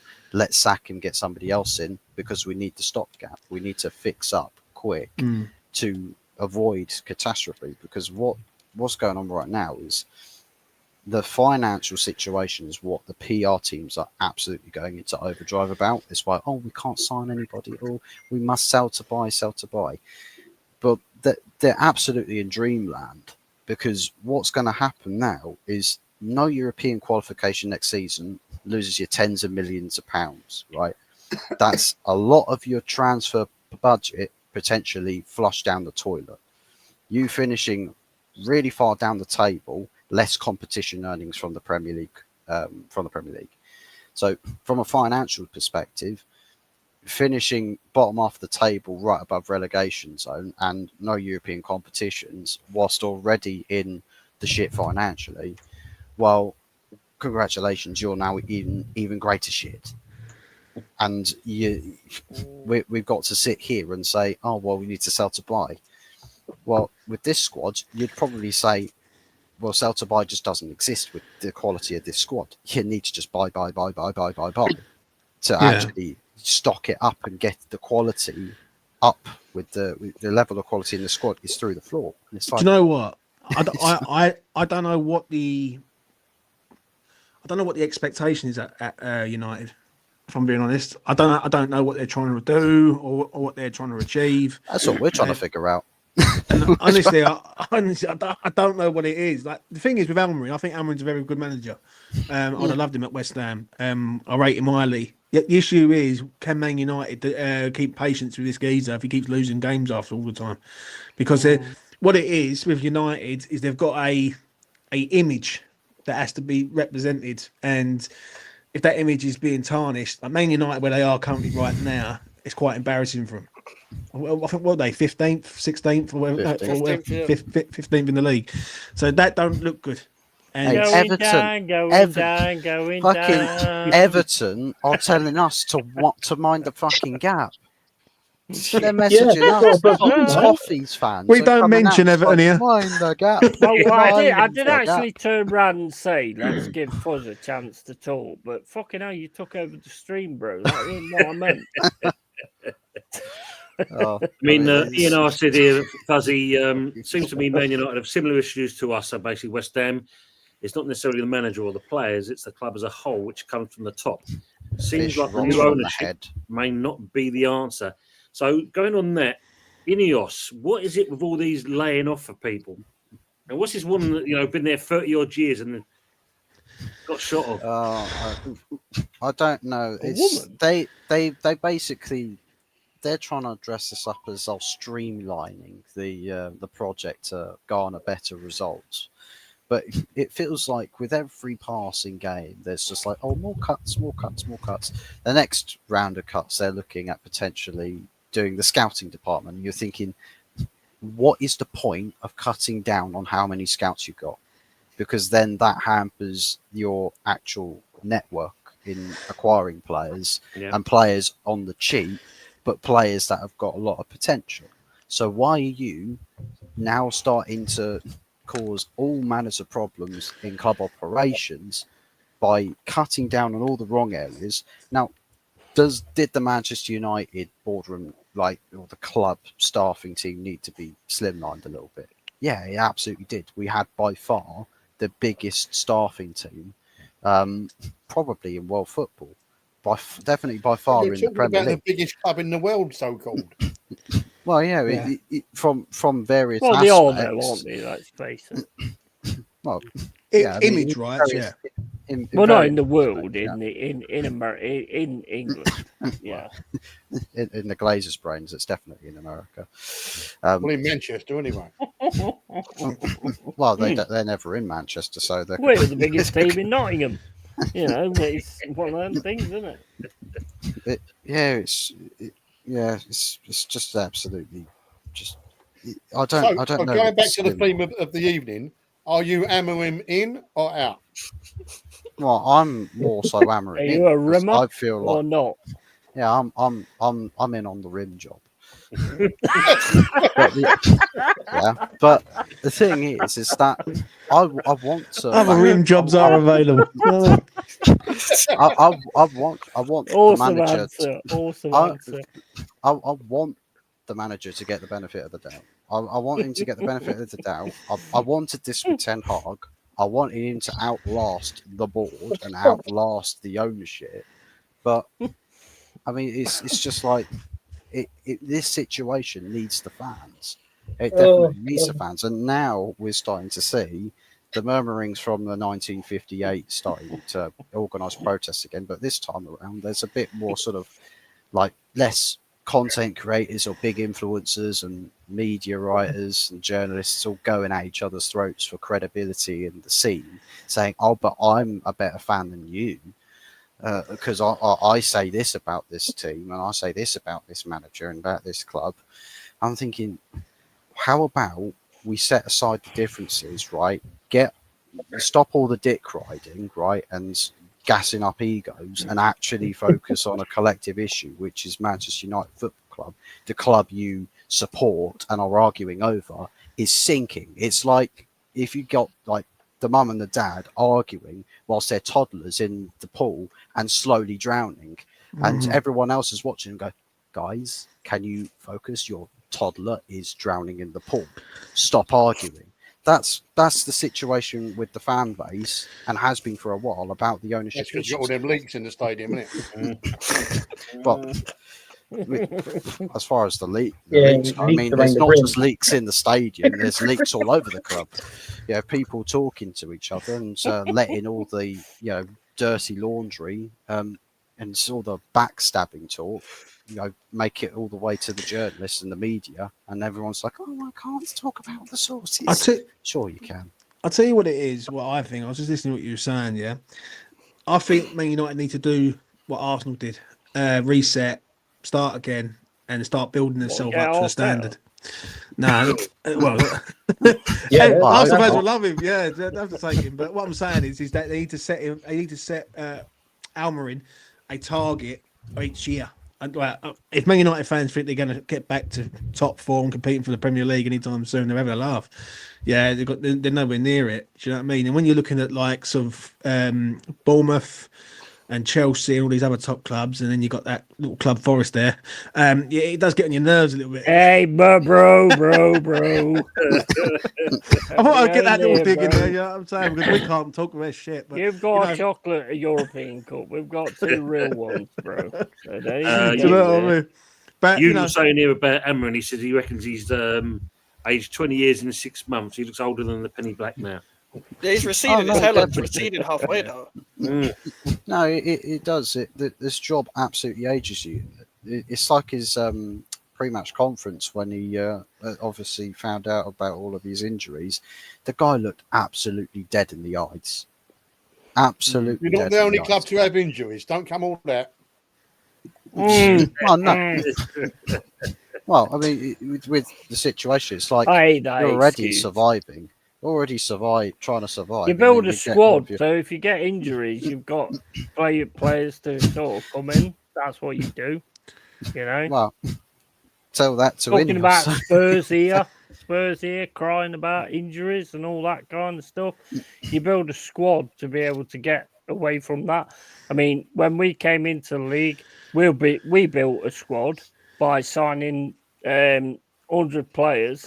Yeah, you first broke came rules, in. mate. You broke rules. You did. You was rule breakers. You know what I mean? We all know that you had 2 points yeah, deducted. but we always had it in case we had injuries. Criminals. We always had somebody Criminals are come Nottingham. in. You know what I mean? The I would sheriff have of took the Nottingham will stars be off nicking them. you right now. I would have took the stars off Robbing them. a show would Mate, never we do don't that, call man. Robin Hood for nothing. Robin Hood, Prince of Thieves. You know what I mean? You little bastards. You know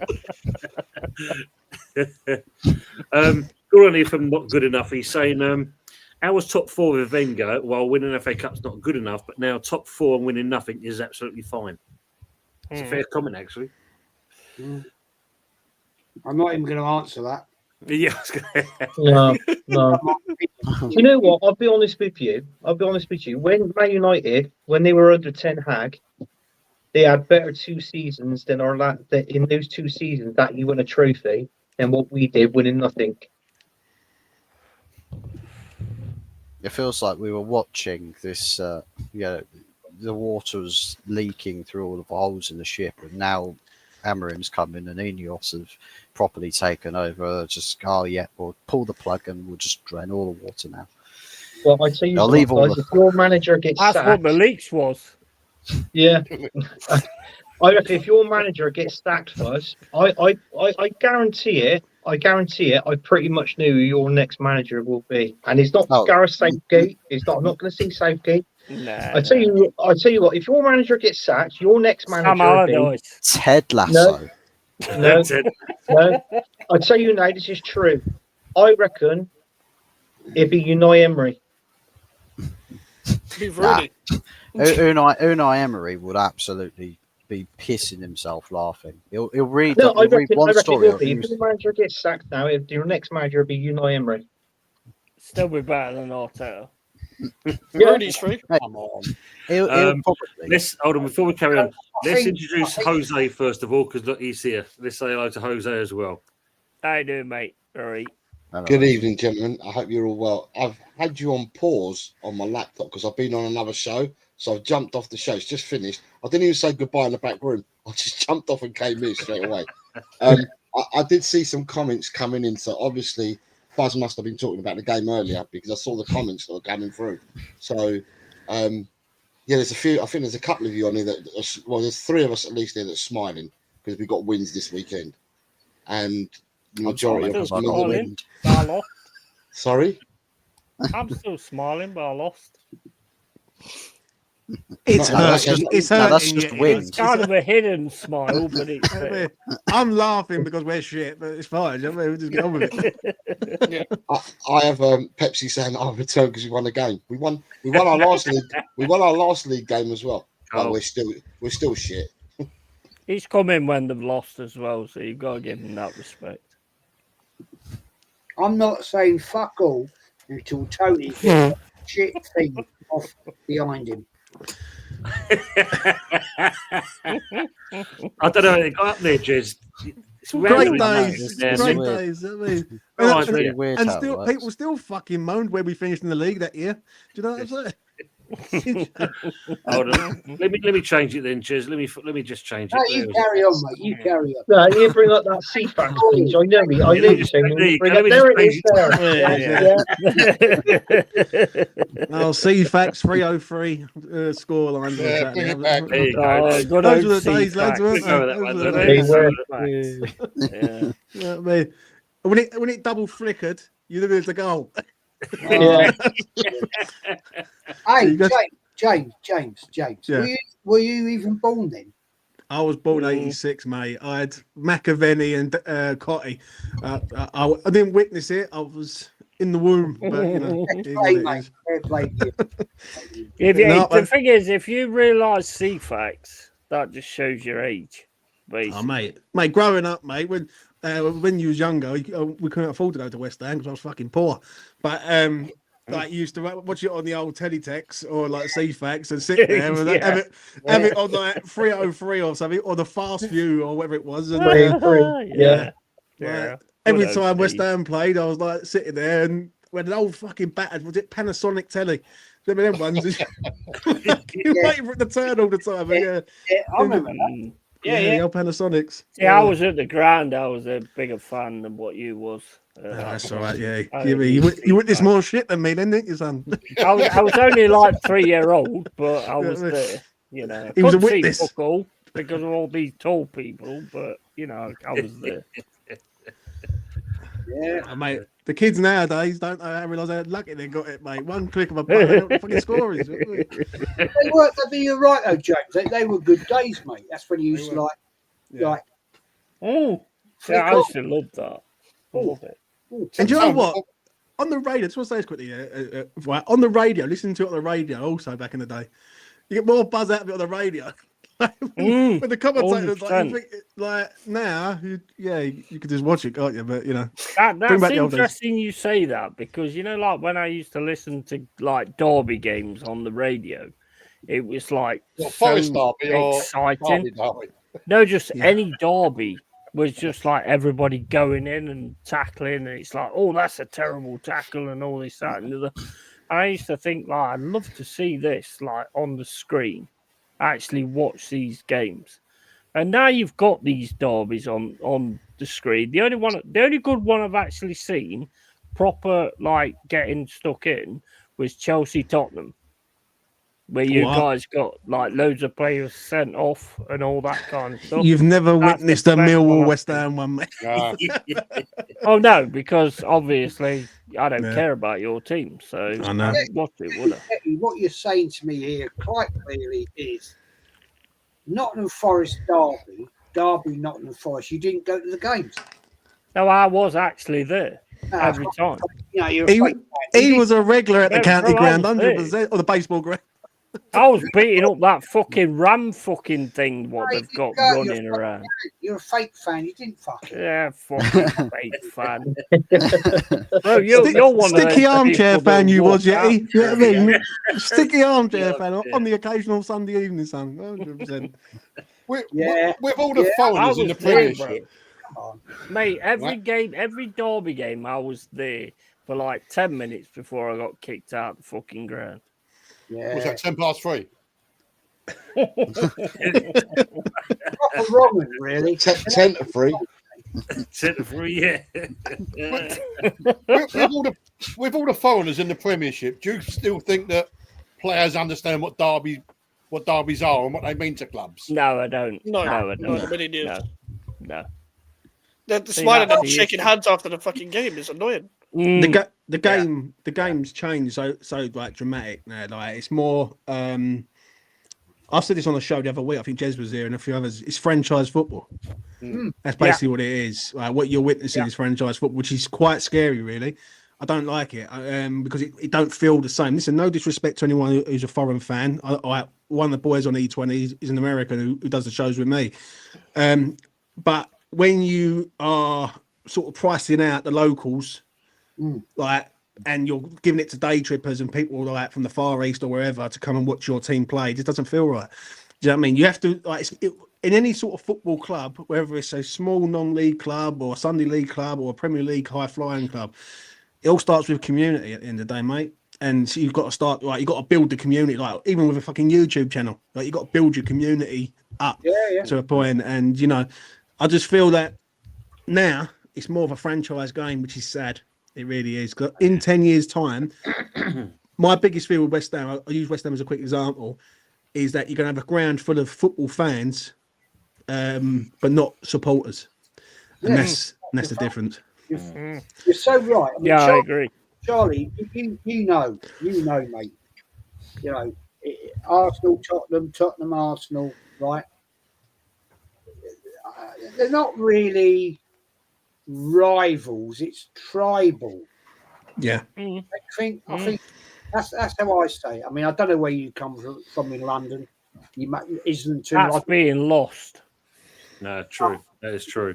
It you know, to me, back in the 70s, they were rivals. 80s, maybe. Yeah. Not early 90s. Yeah. Okay, I'll give it. They beat us to get to the League Cup, but it's tribal, mate, isn't it? It is The only tribal. rivals now are the fans. Yeah. Yeah, I it's don't true. think that'll ever change. But players on the pitch, I mean, I was watching something the other day about when Vieira first came over and they tried to get him to learn English. And the first words he learned were Tottenham are shit. And they said, who taught you that? He said, Ray Parlour. But, you know, it was rivalry then. Mm. You know, now it's just another game to them. Yeah, well, Fuzzy just said it, Charlie, like laughing and joking with each other, and you'd like, just lost the game. It's Just lost the game, and they're laughing and joking with each other. I mean, we've seen Arsenal do it quite a few times. You know, There's not many characters in football now, though, either. no, There's too many. There's too many robots and too many people who The best are. characters was that Merseyside derby, the last game at Goodison Park. Oh, Now, when you've seen that game, that had everything in that game. Yeah, good Even game. even that little fight, that little scuff, at the end of the game. Yeah. That is what a good old-fashioned derby was all about, and it was like Yeah, that years ago. Tony, did you notice they all had to go at Doucouré because he went over to the Liverpool fans? yeah, But when Alexander Arnold done it to the Manchester City fans, nothing was said about it. yeah. Supposed to be, Yeah. you've got to be quiet about it. You're absolutely spot on there, Charlie. Absolutely Yeah, spot you know on. what I mean? It's all Bullshit, isn't it? In that it respect. is. Big up to Al, the casual golfer, for the super chat, and he's saying, "Great panel, and a relief to hear some reality." Well, that's what we try and do most of the time. But I like David Shear's comment. Morning, Tony Cobber and Jose in brackets. Henry Blowfield. Henry Blowfield. Where's your cat? At the panel. Jose, let's come to you, mate. Let's come to you. What did you make of the protest? Mikey's got to go, Stadium? mate. He's put it in the private chat. Tony, sorry, I got to go. I got to do a stream on my channel. But thank you for having me on. Of course, yes. Mike, everyone listening. thanks for coming in, mate. I forgot your show's at 10. Appreciate you coming in, mate. Good to meet you. First of many, mate. See you next time, yeah? Okay. Have a good show. Take care, man. We got the panel. Cheers, We got the mate. panel. Okay. Bye. Take care, bro. Yeah, what did you make of the protest, Jose?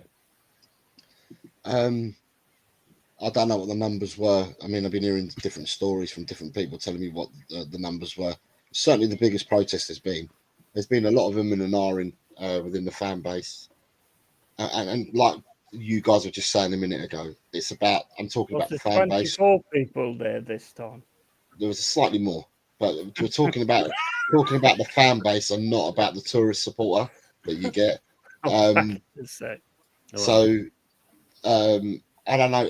I've seen the videos, I've seen the clips of them, and that I saw what Levy did at the end of the game, because there was meant to be a sit-in protest as well in the South Stand, and Levy brought in extra security to make sure that what they were trying to do is move people from their seats straight after the game, and not congregate in the South Stand. So I haven't heard what happened after the game yet, but at the end of the day, it's like you guys. I just heard you guys all talking about it.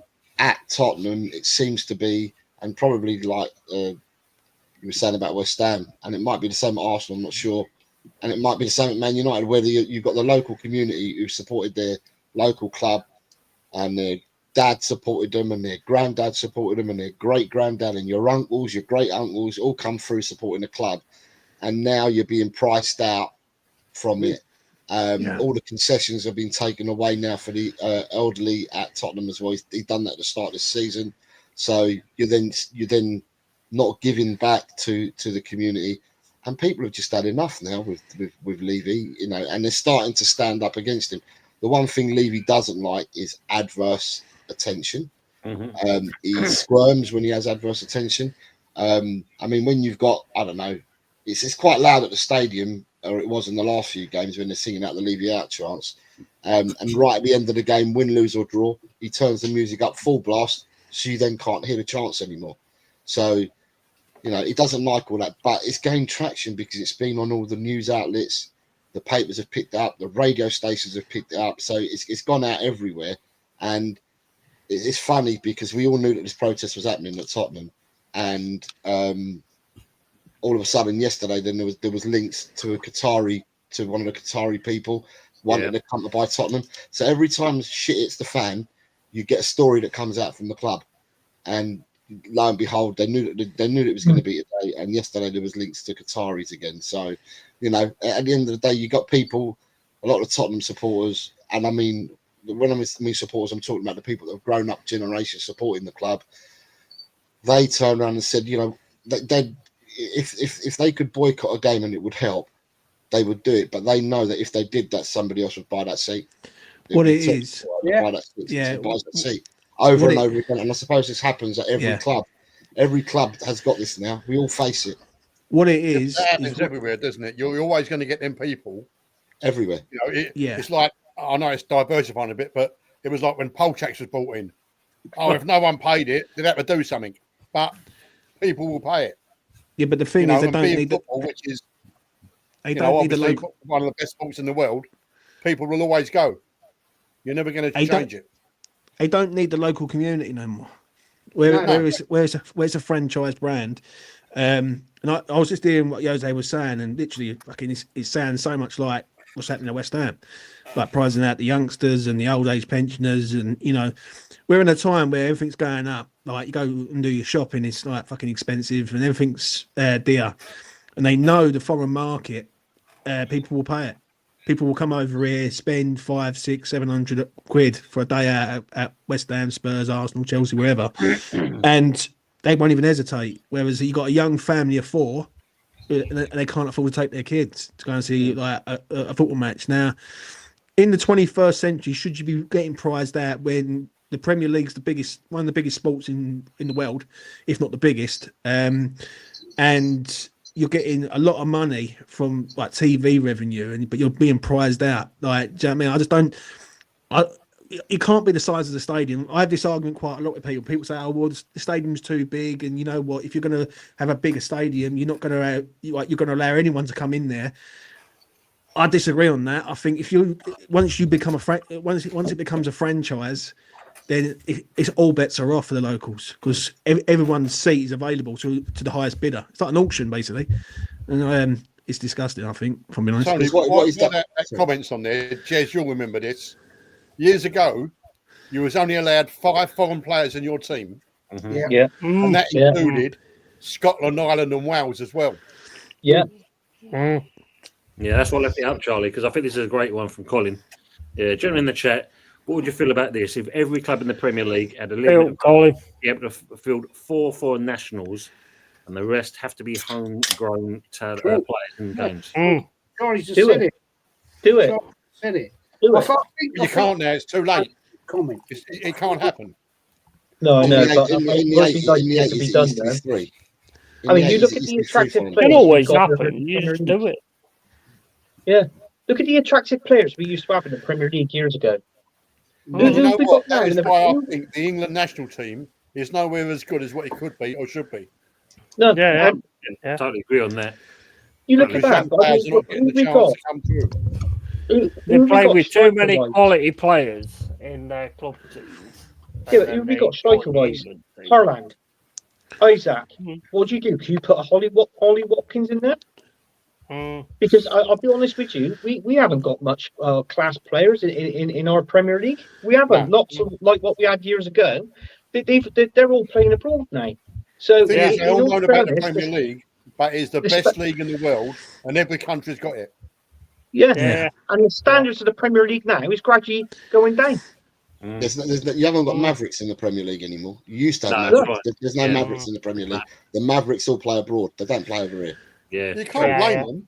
Yeah. Because the salaries that you've got over here, you've got someone that can only kick with their right foot and can only trap the ball with their left foot, 1 foot, and they're getting paid 100 grand a week, and they, you're just like, what? Yeah. The trouble is that you look at that shot from Garnacho when he's like free on that left-hand side. If that's like one of the players from the past, like a Collymore, obviously I'm going to go on Collymore because I'm a Forest fan, but anybody else, Thierry Henry, or any of the other good strikers, they bury that. Ian Dowie? No? Oh, right. Okay. I don't know about Ian. Ain't he He's turning into a model? He's a model. said it's on West Ham, Goonies, mate. isn't he? He's on Goonies, isn't he? No, he Hey, scores you great guys! own Hey, goals. you guys! He scores quality own goals, that's for sure. But it's like what Gary Neville said after the game. He said, you know what? He compared that Tottenham team to that Man United team. And he said there's only one Man United player that can most probably walk into that Tottenham team. And he was out injured. That's that Ahmed. He goes, the rest of the players, they won't walk into that Tottenham team today. He's on crutches as well now, isn't he? So he won't be doing much Yeah. walking. I thought Xerxes was decent, to be honest, and I thought Delit was decent as well. Yeah. Yeah. But in saying that, in what that Fred there, Killed the combo there, didn't I? as Jez was saying, like, Jez, I'm originally from East London, right? But I always used to go over West Ham, but the old man supported Arsenal, took me over there as probably a 6-7-year-old, and I've never looked back. I've always gone there. You know what I mean? Yeah, I respect that. I respect that. It's just the clubs that you're sort of allegiant to. Yeah, I'll get that, mate. Look, I'm not cussing anybody. No. A fan from whether you're from the East End, Islington, America, South Africa, Australia, where the fuck you are, I don't give a shit. Right? At the end of the day, you support the club. Yeah, I get that. Exactly. I get that. And there's absolutely no disrespect at all. Fair play. But what annoys me about this football club now is we are, as you said it, Charlie, quite rightly, we're not a club, right? We are a franchise. Yeah. Business. Business. It's gone out of the world. It's all clubs. Tottenham are the same. Man United are the same. Chelsea are the same. West Ham are getting there. Just not as good as Arsenal. Not as big as up because we have got probably the biggest PR merchants in the world, i.e. the Cronkies. They have become 60. How much are they worth now? 16 billion. They don't get there by not like having the best at PR, right? I mean, people go on about Tim Lewis. Tim Lewis has worked for Arsenal. He's worked for KSE since 2007. Right? He's a master. He's a solicitor, lawyer, whatever you want to bloody call him. Right? He's a master at the job. And respectfully, you have to give him credence. I don't agree with it personally, but he's a masturbator. He's obviously very good at his job. Right? He's very good at his job. But the fact of the matter is, we have probably got one of the best PR teams in football, which I don't agree with that myself personally. I think the average fan has been priced out of the game. I can afford to go. I can afford it, right? I'm lucky enough I can afford it. But I don't. Do you know why I don't go? I hate the fucking stadium. I hate it with a vengeance. And that is why I don't go anymore. I went when we left. I mean, I was born opposite fucking Highbury Stadium. Right? I was born in Gillespie Road. Right? You're a fake fan anyway, aren't you? But I don't go to the Emirates anymore because I don't like it. I think it's a rip-off. Everything's a fucking rip-off. Yeah, but when you say though, Jez, it's like he's a fake fan. Jez is a fake fan, mate. The times have changed, right? And when you look at the big stadiums and all that, you look at Spurs, you look at us, you look at yourselves. Yeah, like Arsenal set the way a few years ago when they moved into the Emirates, and they wasn't buying no one. The issue is that, and what really gets to me is that when you keep prizing out the locals. Now, as I say, if you've got a father who's got 2 kids, he's got to look at one of these kids in the eyes and say, right, I can't afford to take you to a game. I agree with you, mate. And I just feel in this generation that we're in, right, or in this time, right, 21st century, so to speak, you shouldn't be getting prized out of going and watching a football match. Do you know what I'm saying? Football should be for everyone. Do you know what I'm saying? Oh, yes, I understand what you're saying. It was the working class man's game. Yeah. It was. My granddad, right, who lived in fucking Gillespie Road, he worked on the railways, right? Yeah, he didn't have big money, but he used to go week in, week out, home and away in the 30s, right, to watch Arsenal. And he could afford to. They didn't have money. They didn't have money, but they did it. No, but Jez, it was relative. Yes, it was relative, mate. It was relative. I get that. Now it was during the war when it was like 50 cents for a loaf of bread and a pair of trousers. 50 shilling. It was still a fucking lot of money. Yeah, you need to spend 50 shilling on your barn. It's like... so just a quick one. I've got to go. I've got to be up at 4 in the morning. But a quick one for the panel. Do you think the Carabao Cup and the FA Cup are devalued now? 100%. Yeah, absolutely. Totally agree. Carabao Cup, not by us. The top 6-8 clubs, obviously, are meant for them, but the rest of the league and whatever, yeah. But I think that the top sort of 6-8 clubs are not bothered if they go out, you know, because the league and European football is the goal. Don't you think, though, Charlie? Yeah, it's true. The FA Cup only gets you 2 million smackers if you win it. The League Cup gets you £100,000. Right? I mean, but I think maybe I'm too much traditionalist. Maybe I'm like a bit old for it. But the fact is, we have won the FA Cup more times than any other team in the country, and we don't take it seriously. Yeah. And I said it earlier, right? This manager, I didn't finish the conversation. This manager, right, since 1932, has the worst. You ain't been there that long, Jez. Fucking hell. He has the worst record in the FA Cup of any other manager. You know what the problem is these cups are not about money. They're about the fans. You know, winning the Carabao Cup, winning the FA Cup and all that kind of stuff. They're about the fans. And it just shows the clubs don't care about what the fans want. You know, and that is the biggest issue here. I think the FA Cup still got the spark in it for the like the bottom. When you look at the games the other day, like the Plymouth result and things like that, I don't think you could ever take the spark away from it. I agree with what you're saying about the big six. I mean the big six or the big six four or whatever you want to call it. Always going to have like the big six. Is always going to be thinking Premier League, Champions League, or qualifying for a top four. Right, I get that argument all the time. I think the Carabao Cup takes the piss out of a lot of the lesser clubs. Like, i.e., when I look at us, for instance, we have to be seeded up against the top 6 side because they've got European football and we haven't. And if they come out first, they're guaranteed a home draw against whoever. So I mean, it's already done. I think that's a bit wrong, really. I think it should be an open draw in the first round and go from there. Do you know what I mean? It's not like. How can I put this? If Newcastle go and win the Carabao Cup, they're going to appreciate that more than Liverpool. Yeah, do you know what I'm saying? So, I want any cup. I don't care. I want to win shit. James, come on, man. I mean, Arsenal have won the FA Cup more than any other team. They've been in more semi-finals than any other cup, right? Arsenal have been in.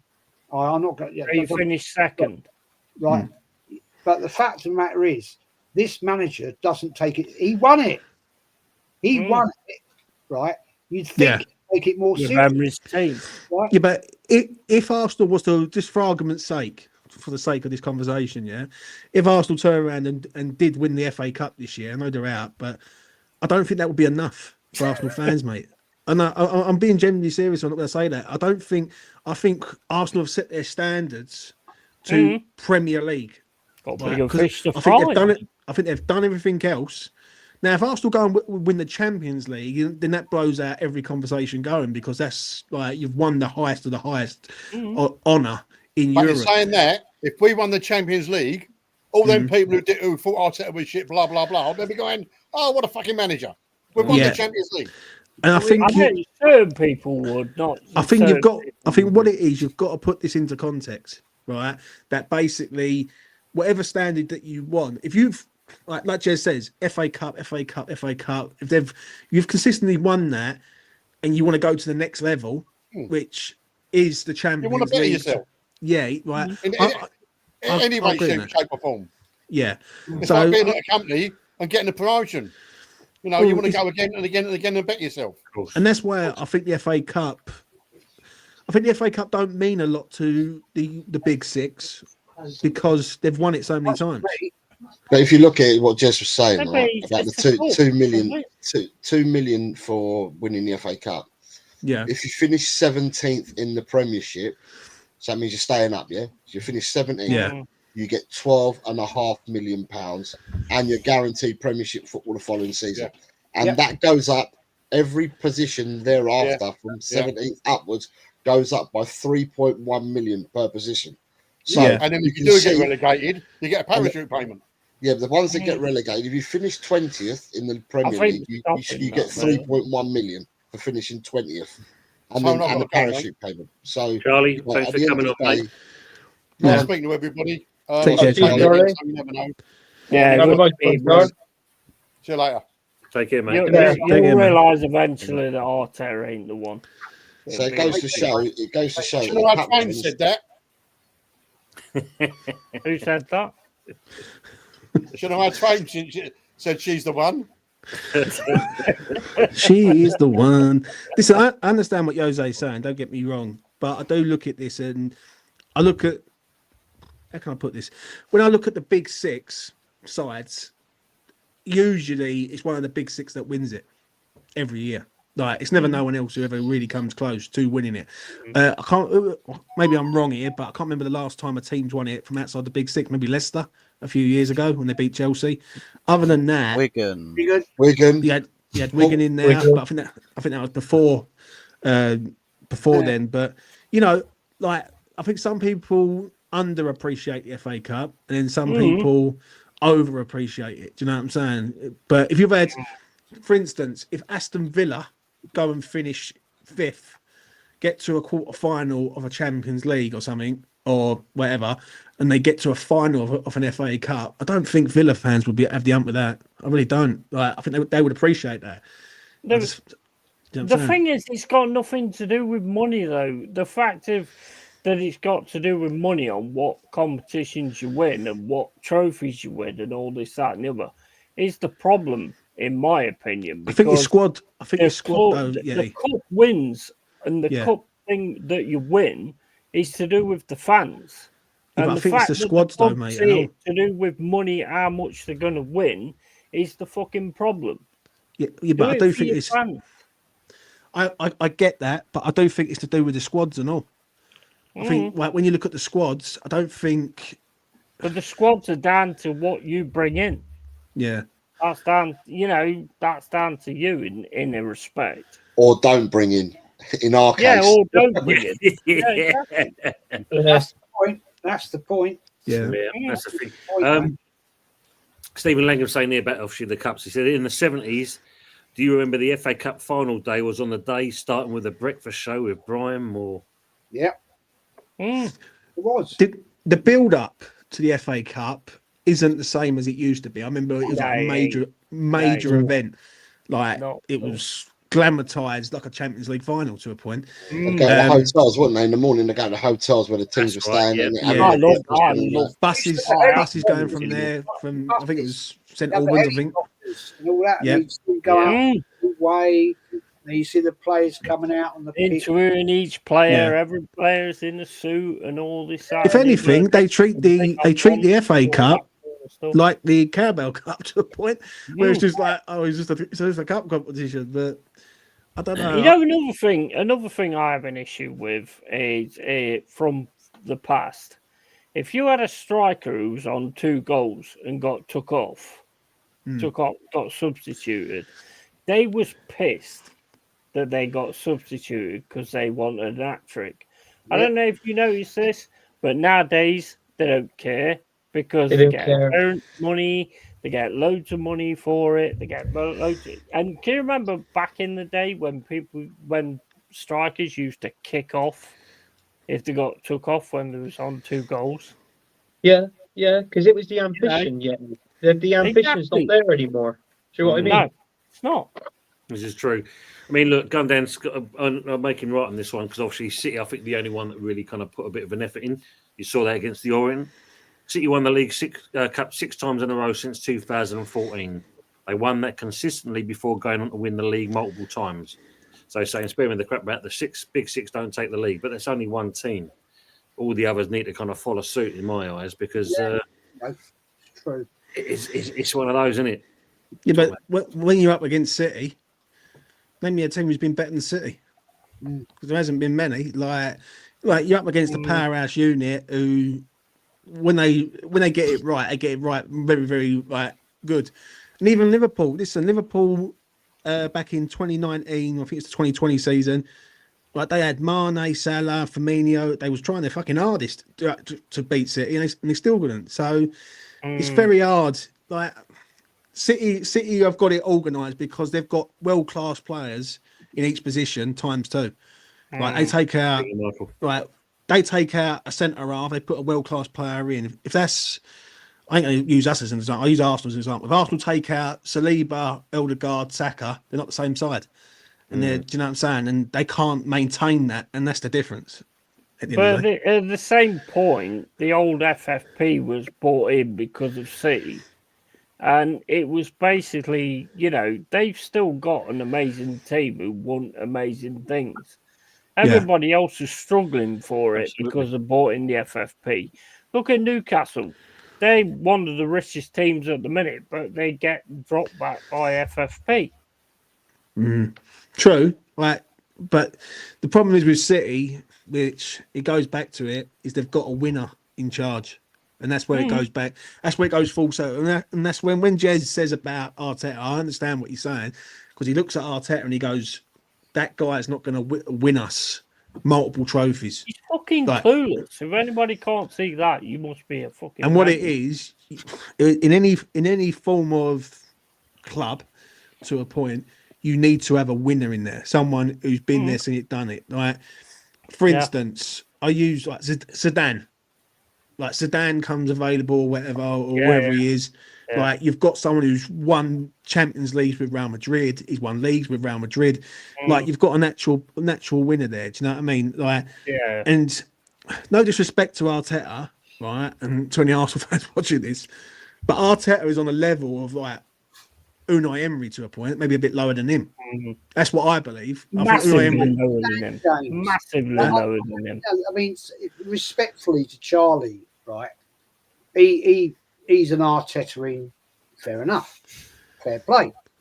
But when I asked the question, and no, he asked me the question: who would you take outside of Arteta?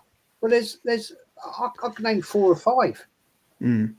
Why did he always say that though, Jez? Why did he always turn around and say, well, who would you replace him by? All they do is focus on Arteta. Yeah. And he made the comment, well, about money. We're paying £15 million a year. Second highest behind Pep in world football. It's ridiculous. He hasn't won fuck all. So, if you went and offered it to Inzaghi, Simeone, whoever you want, you offer them 15 million, they'll come because they're not getting that money. They're not earning that money. Yes. Can I just say, right? We've spent less than that. We're 3rd in the league right now. Yeah, but you ain't won fuck all. At the end of the day, Arsenal want. Well, we won more than you in Europe, so let's not go there. But at the end of the day, we've spent less than you. I'm talking about Arteta. I know it's boring to you because you'll never reach those levels. But at the end of the day, right, we've spent less than you, and we are 3rd in the league. Yeah. right now. You're a one season wonder. You I'm just not, own it. I'm not having a go at you, Jez. I'm not actually having a go at you. I was actually What it saying is- it against Arteta. What it is, right? I understand what Jez is saying. Right, I've got to make this quick. 'Cause I've got 3% battery. I've got to try and get this out. But I understand what Jez is saying. I get the Keep frustration. pushing, mate. Keep I- pushing. I do think. Fair enough, bro. Fair enough. Power to the people. I do think that Arsenal will be looking at a change in the near future. Yeah, because if they keep consistently finishing second and third, then they're going to be looking at this and thinking, well, where they going? I don't think he's a world-class manager. I think Arsenal need a world-class manager to get the job done, especially in the Premier League. Like then people will say, is Slot a world-class manager? I think he's a very, very good manager, but I don't think he's world-class.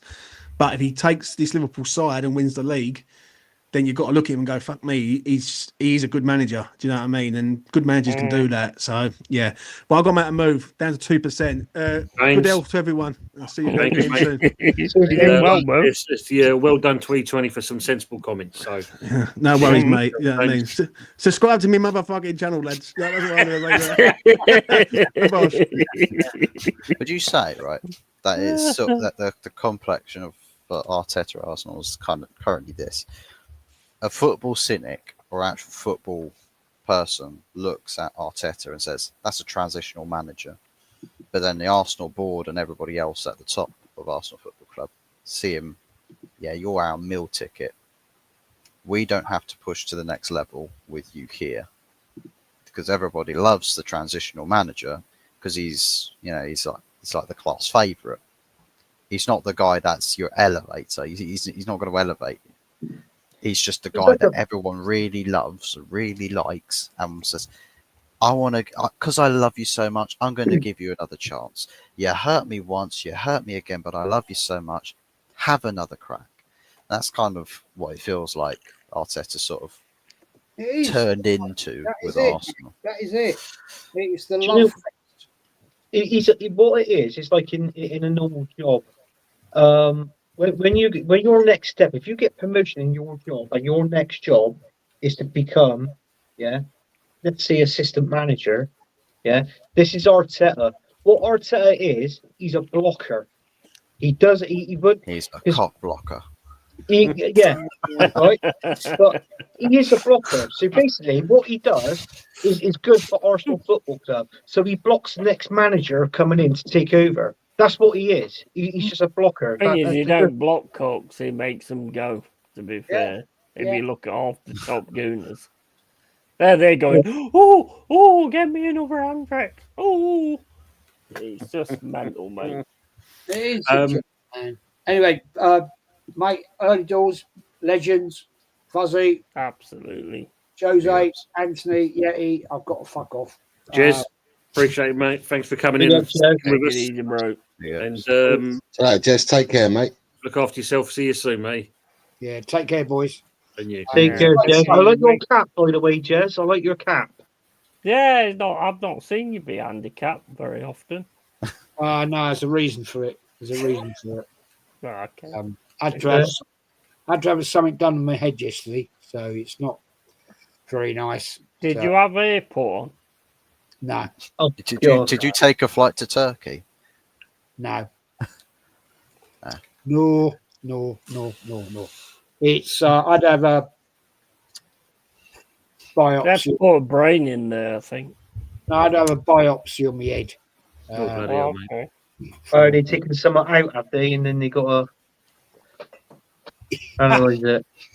Yeah, it's basically Anyway, there we go. All right, Jez. Fair enough, bro. Cheers. I'll Thanks speak for to you being with us. again, Good Jez. luck, matey. Take Good care. luck, matey, always. Take care. Take care. See you later. And you, mate. Take care. At least you'll stop Ace calling me Fuzzy Murray. Jez Murray now. Yeti, one for you here. Lone Star's asking, how will Forest fare in the last third of the season? Well, it's looking a little bit tough now, to be honest. I mean, I knew we was going to sort of like drop here at some point. And playing Fulham, Fulham's a bastard. We cannot seem to like get one over on them. And they was better yesterday, to be honest. They was absolutely better than what we was. and it might start like a downfall now. But you know what? It won't be a downfall because nobody ever expected this. So No, you no, it know, if won't we be. can manage fourth in the season, we're loving Yeah, it, bro. We're loving I it. said, I said, even if you finish sixth, Yeti, what a massive improvement that is Of course from it last is. season. Do 100%. you know what I mean? 100%. So you got the right manager there. You know, you got Yeah. the right owner and that sort of thing. So the only way for Forest is up, basically. 100%. You know, like 100%. Mm. Couldn't say it any better myself. I tried to say it better myself, but you put it in, so I couldn't. So there you go. Big up, Anthony. Big up to Old School Gunner as well. Good to see you, Dave. He's put a question to the panel and everyone in the chat. Do you believe Man United will be dragged into a relegation battle? I Nah. can't see myself. Nah, if it was No, the three, I think there's the four that are down there. It's among Southampton are gone. Yeah. I suppose Ipswich, Leicester, and Wolves. It's who can outdo who really out of the three of them. But two of them three will go down. I think three out of the bottom four will definitely go down. Mm. I hope Ipswich stay up, to be honest. Yeah, it'd be nice to see them, I must admit. Yeah. Ravi's asking you, Yeti, do you think you can make it to the Champions League with Forest? Well, I'd love to see it. We do. You know, we're not like kind of team that expects to get anything. You know, we've got to work for it. And if we work for it and we keep going the way we're going, then yes, we can. 100%. Top five will probably get Champions League football this year with the way the English clubs are going in the coefficiency. Yeah, it looks like. Can we win it? Can we win it? Yeah, I'm not sure on that one. I don't think we're in that type of situation at the minute. But you know what? As a Forest fan, this is absolutely fucking amazing. Oh, you've got to be enjoying this season, haven't you, mate? You've got to be enjoying it. I mean, if you ain't, bloody got your head sorted out. Yeah, it's amazing. It's awesome. Enjoy it, mate. Ravi's also got a question for you, Fuzzy. Thoughts on Amarin not trusting his subs? Well, look at the players that he's got to sub on. I've only really. I didn't know Amarin had a YouTube channel. He'd probably make himself a YouTube channel sometime soon and start slagging off the club. He'll probably get like loads of subs. He'll probably be the most he'll probably take the United. I love the way he calls it out, though, Fuzz. I love the way he calls it out. It's like he's got the right sort of mindset to be at a club like Manchester United, because it's not you won't sugarcoat it. If it's shit, he's going to tell you it's shit. If you're not doing good enough, then he will tell you you're not doing good enough. And I think he has got the cutthroat edge that a manager at a top club needs to have. I think probably a bit more experience, you could say. And I think one thing that I must say that he should probably drop is when he's got the options available, stop picking the Portuguese contingent, because when you've had the better options, you have not chosen them. Instead, you play a couple of Portuguese players that are not performing ahead of other players that could play in certain positions that would perform or are more likely. Do you mean Bruno? Do you mean Bruno? Bruno, Dallo, those two specifically. I think they've got. I mean, you can't really do much about it now because now everybody's injured all of a sudden. So it's like there's things that Amarin can do better, but I think that's something that you probably learn over time to really sort of get out the habit of doing. I think because the situation he's got at Man United now is that I think he really wants to be here, but he's just trying to survive now. And you can hear it when he answered the question that this job here is just so hard, but I will stick to my principles. And that's commendable. Some people will say, well, that's naive and stupid. Well, no, it's commendable because it's like we've watched other managers do exactly what everyone's telling Amarin to do and still end up sacked. So I think he knows, he looks at that and he goes, but if I change, I could still be in the shit. Nothing might change. And then I would be going further away from my principles. So if I'm sticking to what I know best of what has won me all of these trophies at Sporting Lisbon, I believe this can work at Manchester United. And it's not like a 3-4-3 can't win you a Premier League. Antonio Conte did it at Chelsea. So formation is not necessarily the bread and butter as to whether you win a league title or not. It's how much the players in that team want it, and it's the club ethos and how the club backs that manager. Because if you're going to make a project about winning trophies, everybody's got to be on board. But we've got one set of owners that just love loading debt onto this club and could give less of a fuck whether it sinks or swims. You've got another ownership that's just come in. That's the only thing they're interested in is, like Nectar card savings. Try and get as much discounts and savings as possible. It's like, bloody hell, the fucking Matthias Tell loan fee that Tottenham paid is probably the same amount of money that would have cost Ineos that they probably pay as a company yearly to Tottenham to have the fucking sponsorship on the seats in their stadium. So all of a sudden paying Tottenham Hotspur as a sponsorship deal has better business interests to Ineos than the fucking club they run in the same league as that team. Why is the mentality in the finance world for these guys so backwards? Because it's not like football. People will say, well, football's a business. In various aspects it is, yes. But how you run a football club, you can't run it like a bank. You can't run it like a business and expect success. It is unsustainable. You're going to sink. You'll fall away. Everybody else that even by 1% treats their club as an owner more like a football club, they're going to be 1% better than you at every single step of the way. And that's the thing. People talking about United, we'll wait for the summer to do this. We'll wait for the summer to do that. Well, nobody else around us is waiting. They're doing things now. They're getting shit done now. So football doesn't wait for anybody. Genuinely doesn't. You will fall behind the second you stop moving. And even if you do something slower, guess what? Somebody else is doing it quicker. Someone's always going to be doing it quicker than you. And if you are lackluster in that, they will overtake you and they'll start hoarding all of that success that you should be earning. And that's the case with the ownerships that they've gone about business models, save money, this and that, and it's the same problem that Chelsea have got with Blue Co and Todd Bowley and Clear Lake. We're going to run a club, a business model like Brighton. I mean, fucking hell, Roman Abramovich must be fucking pissing himself right now. It's like I've left that club to the British government, £1.5 billion debt free, and they've spent up the debt money, and now they're trying to make it a sustainable cash cow. Like, what the fuck?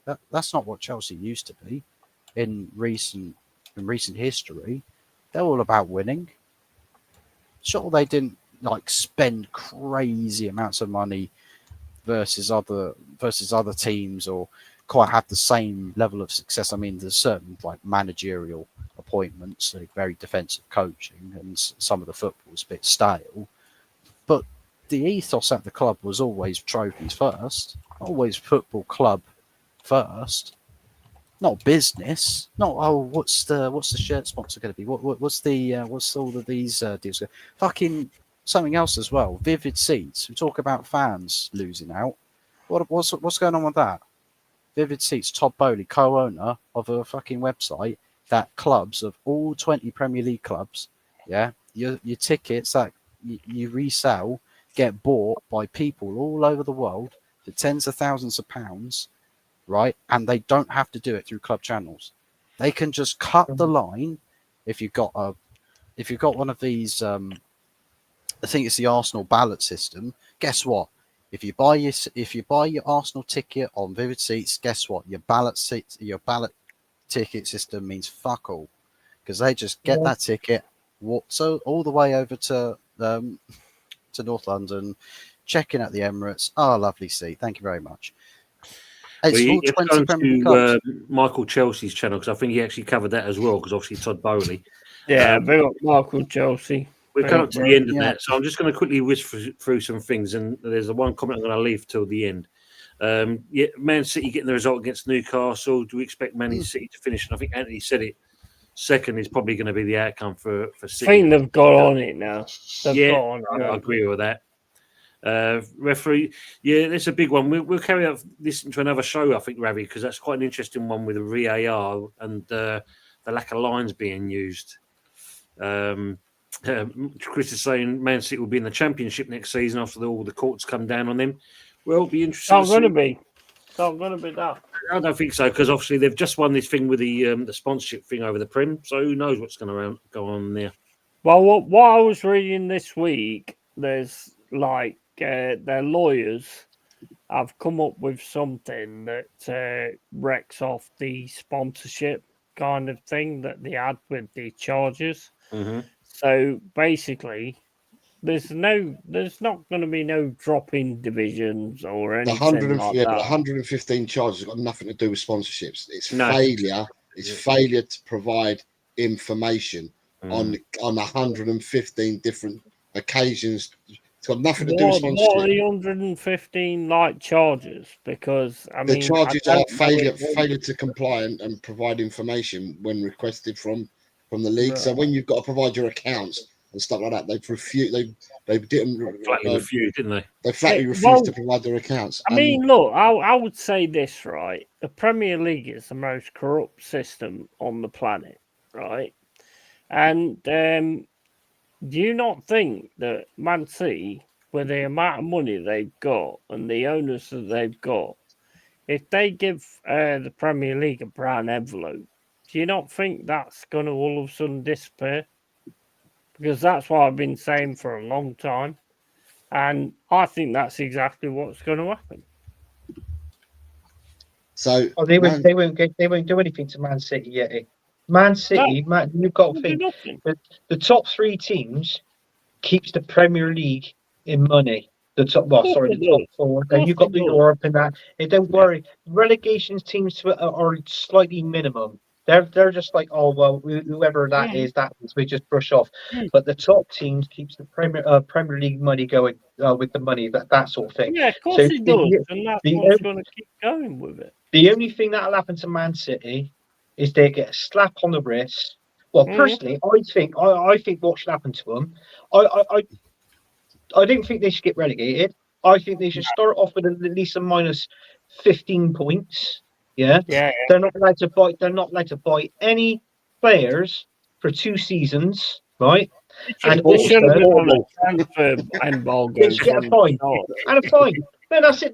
But that ain't that the easiest. But I mean, let's have a look at Everton and Forest.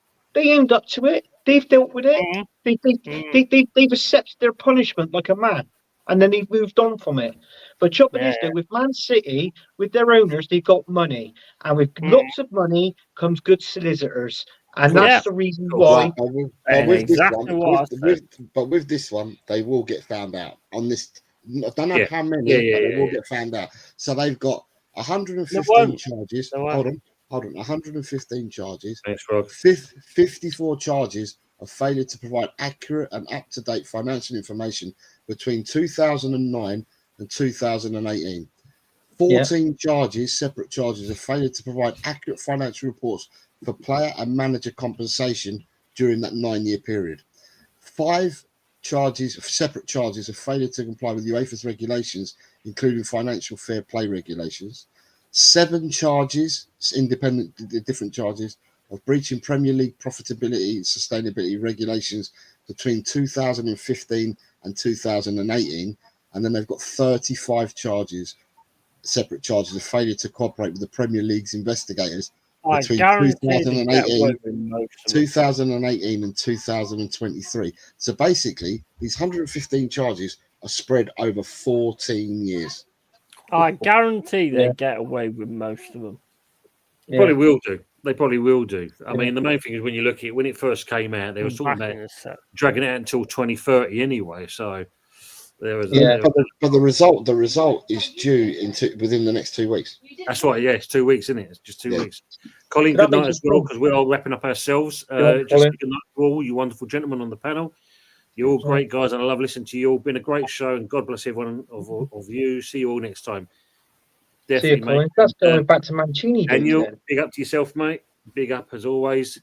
But the last comment I'm going to put in, which I've starred, and it just goes back to what we were saying about, like with Spurs with their protest.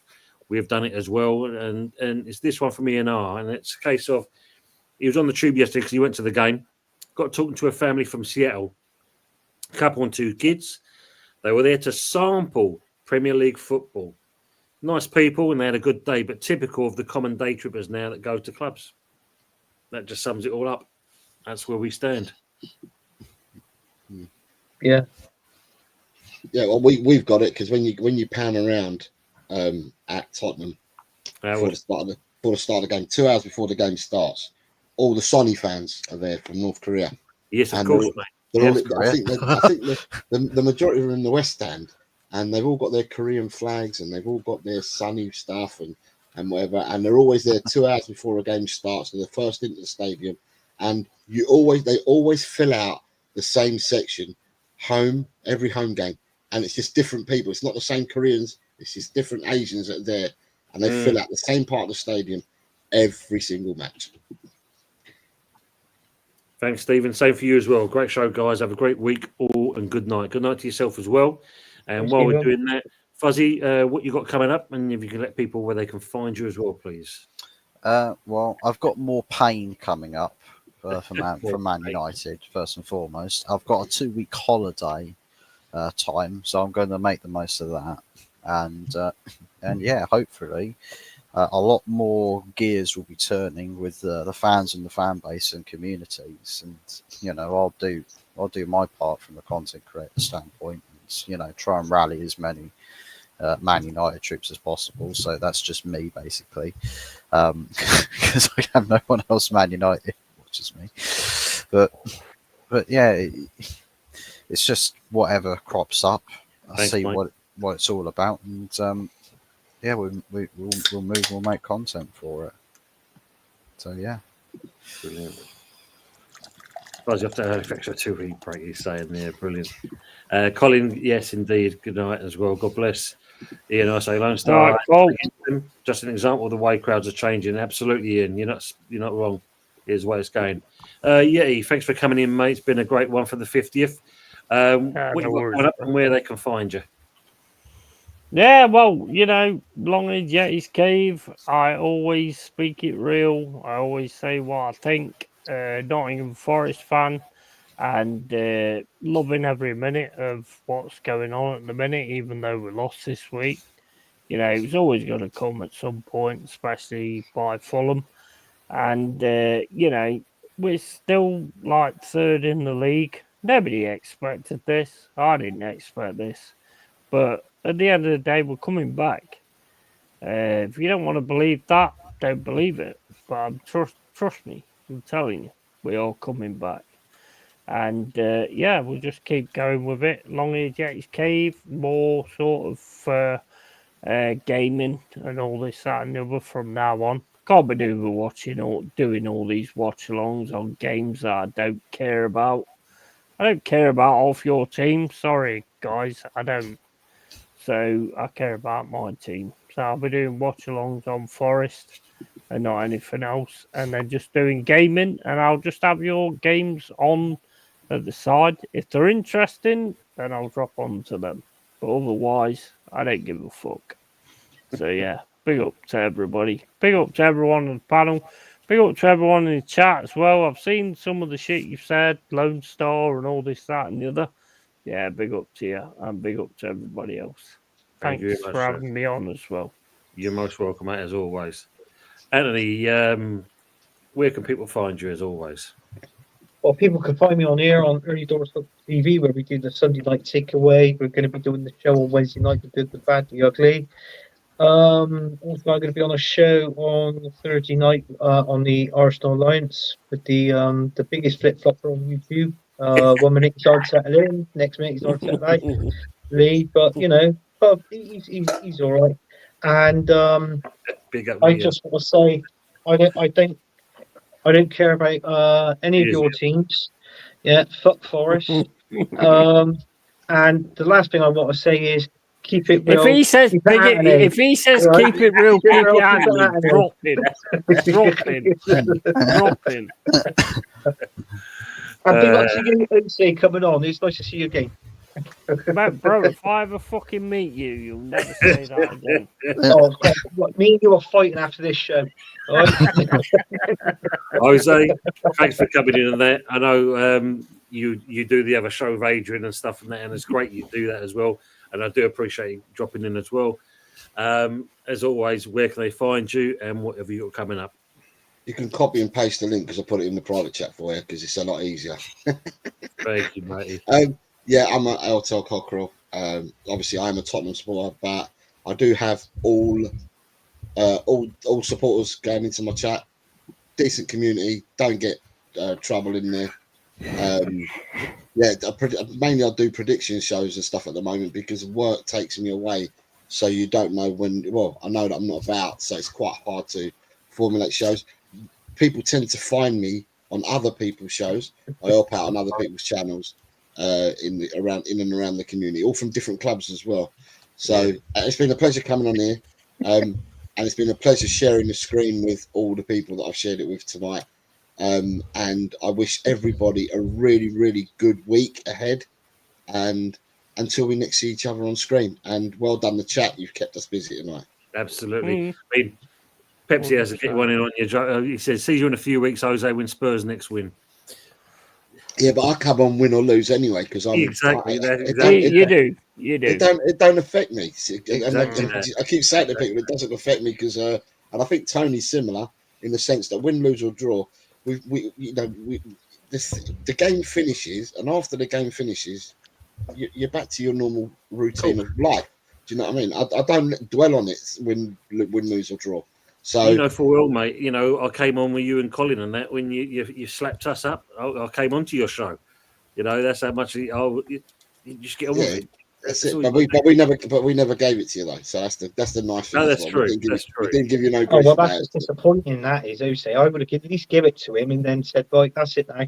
No, at the end of the day, you give it out to people if they're lippy and they deserve it. But the people you don't give it to them at all. Do you know what I mean? So 100%. 100%. I give it to Todd because Todd knows I like winding him up. That's all it is. The thing is, though, Anthony, me and Jose have seen each other in real life, kind of thing, and that. So we both know we ain't going to screw up to each other. That's for sure. Yeah. I'll fucking square up to him if he's fucking giving it the big. Leave Jose alone. Real, keep it Anthony. Leave Jose alone. No, not him. Oh, I mean Anthony. Well, you just said it. I thought you meant Jose. Here.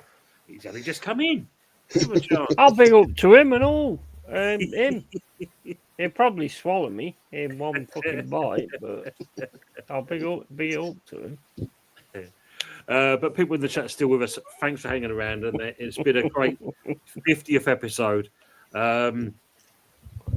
We've tried to cover all the clubs, all the comments, and obviously all the dramas that went along with it as well. Have a great weekend, or the end of this weekend. We only got a couple of hours to go. But have a great week, and hopefully it should get warmer. Apparently Wednesday we're going to see 14 degrees and upwards. So we're finally getting rid of this cold snap. Fucking need to. It's been absolutely cold. Is it here to stay? Well, hopefully, mate. But it's the UK. It never does. Yeah, Did you have any sun earlier today, too? Sorry, mate? Did you have any sun earlier today? There was a little bit that came out. Yeah, we had a bit of sun down here, so I was happy with that. Just a little bit. We didn't have any pricks. Great question from Ravi. Why is the North London Forever tune so annoying? God, because it's shit and I hate it and I dislike what it. Is that thing and it should have never every time I'm watching a game team, my family hates it because I mute the telly because I don't like the song. And then when I unmute it and they're still singing it, I'll go, fucking hell, how long's this song on for? Back onto mute. It's like they don't know any other words, do they? So they just keep repeating it over. It's the thing is, at the same point, like when Spurs play a game at Spurs Ground, they keep singing "When the Saints Come Marching In." You've been singing that from 12 BC. When you actually going to get there, where you're marching to? Southampton or Tottenham? No, Tottenham. We don't sing the Saints. We use other words. Saints are sung by Tottenham. I went to Southampton. Well, no, the Arsenal Forever song reminds me. Some of you on the panel will remember the old 45s and the old 33s. The needle would get stuck and it'd be the same thing over and over again. And I think that's what's happened at the Effeminates. I think they've got the old 33s and 45s out. I meant when the Spurs. Sorry, I meant when the Spurs come marching in. They go marching in all the time. Win, lose or draw. Yeah, but you never get nowhere. So when do you actually get to the marching point where you go? Part and parcel. Part and parcel. Pepsi, I've got broader shoulders than that. You know, if I did a watch along on that, I'll still be there regardless of the result. I'll still do the show if I do the show. Sorry, can I just ask before you close off? Who you got next week? We've got Arsenal. Home or away? Away. Ooh. Fuzz, who you got next week? Everton. Away or home? Away. And what about you? Yeah, who you got next week? Newcastle. At home or away? Tough. Yeah, that's at their place. So yeah, that's good. We got the toughest game out of the lot. We got Ipswich away. Every game's tough for you. Yeah, it is because they beat us 2-1 at Argaf. So. Yeah. That's it, Colin. You tell them we will win. That's it. We will win definitely against the Arsenal. No, you won't. Marino hat-trick incoming. Marino's my new number 9. Yeah. Minu Henry. Minu Henry back. Minu Arsenal fans are saying he's a new striker. I don't know. He's a PM. Get over it. bro, he's the new Henry camp. Wow. No. Who was your forward yesterday, Tom? Who was your centre? Who did you play up front yesterday? Well, for the first half, no idea, mate, because the players were all over the shop. But Ferguson played the second half, didn't he? Bowen, Kudos, and Paqueta kept chopping around. Oh. Second half, he actually brought Ferguson on. How did he play? He played well. He had a bit of energy about him. Helped set up a ball for Kudos, who skied it. Other than that, he didn't look too bad. Good. So hopefully we'll see him in the next game. We'll see him in the next game. But yeah, we still need another one. I mean, obviously, Fulkrug and Antonio are now in Dubai recovery, and that Fulkrug's kind of progressing pretty well.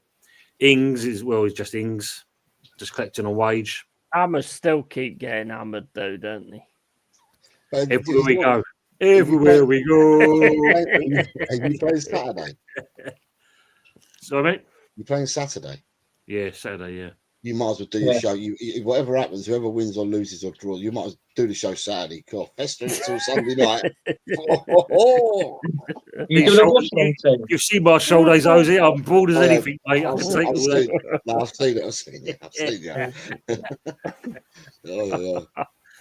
You doing a watch long team?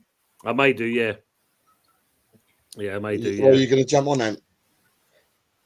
Yeah, depending. I mean, I don't know what I'm doing on weekends. My missus makes all these fucking plans up, and I don't find out until the last 10 minutes. It's like, no, thanks, then. But yeah, if I ain't doing nothing, then if I can. The best watch-alongs is when you can get two people from the opposite teams. Yeah, they're the best watch-alongs. You need to communicate with your missus a bit more, Ant. What are you like? Oh, I know. I tried that, and it's like I've got tuna fish all over my body, so we smell the fucking same, and nothing happens. So you just wait. Fantastic. And on that note, enjoy your week, people. We'll catch you next time, and thanks again for making this a great 50th episode. Cheers, everyone. Thank you very much. Cheers, guys.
Come on, you idiots. I've still got to end the stream first of all.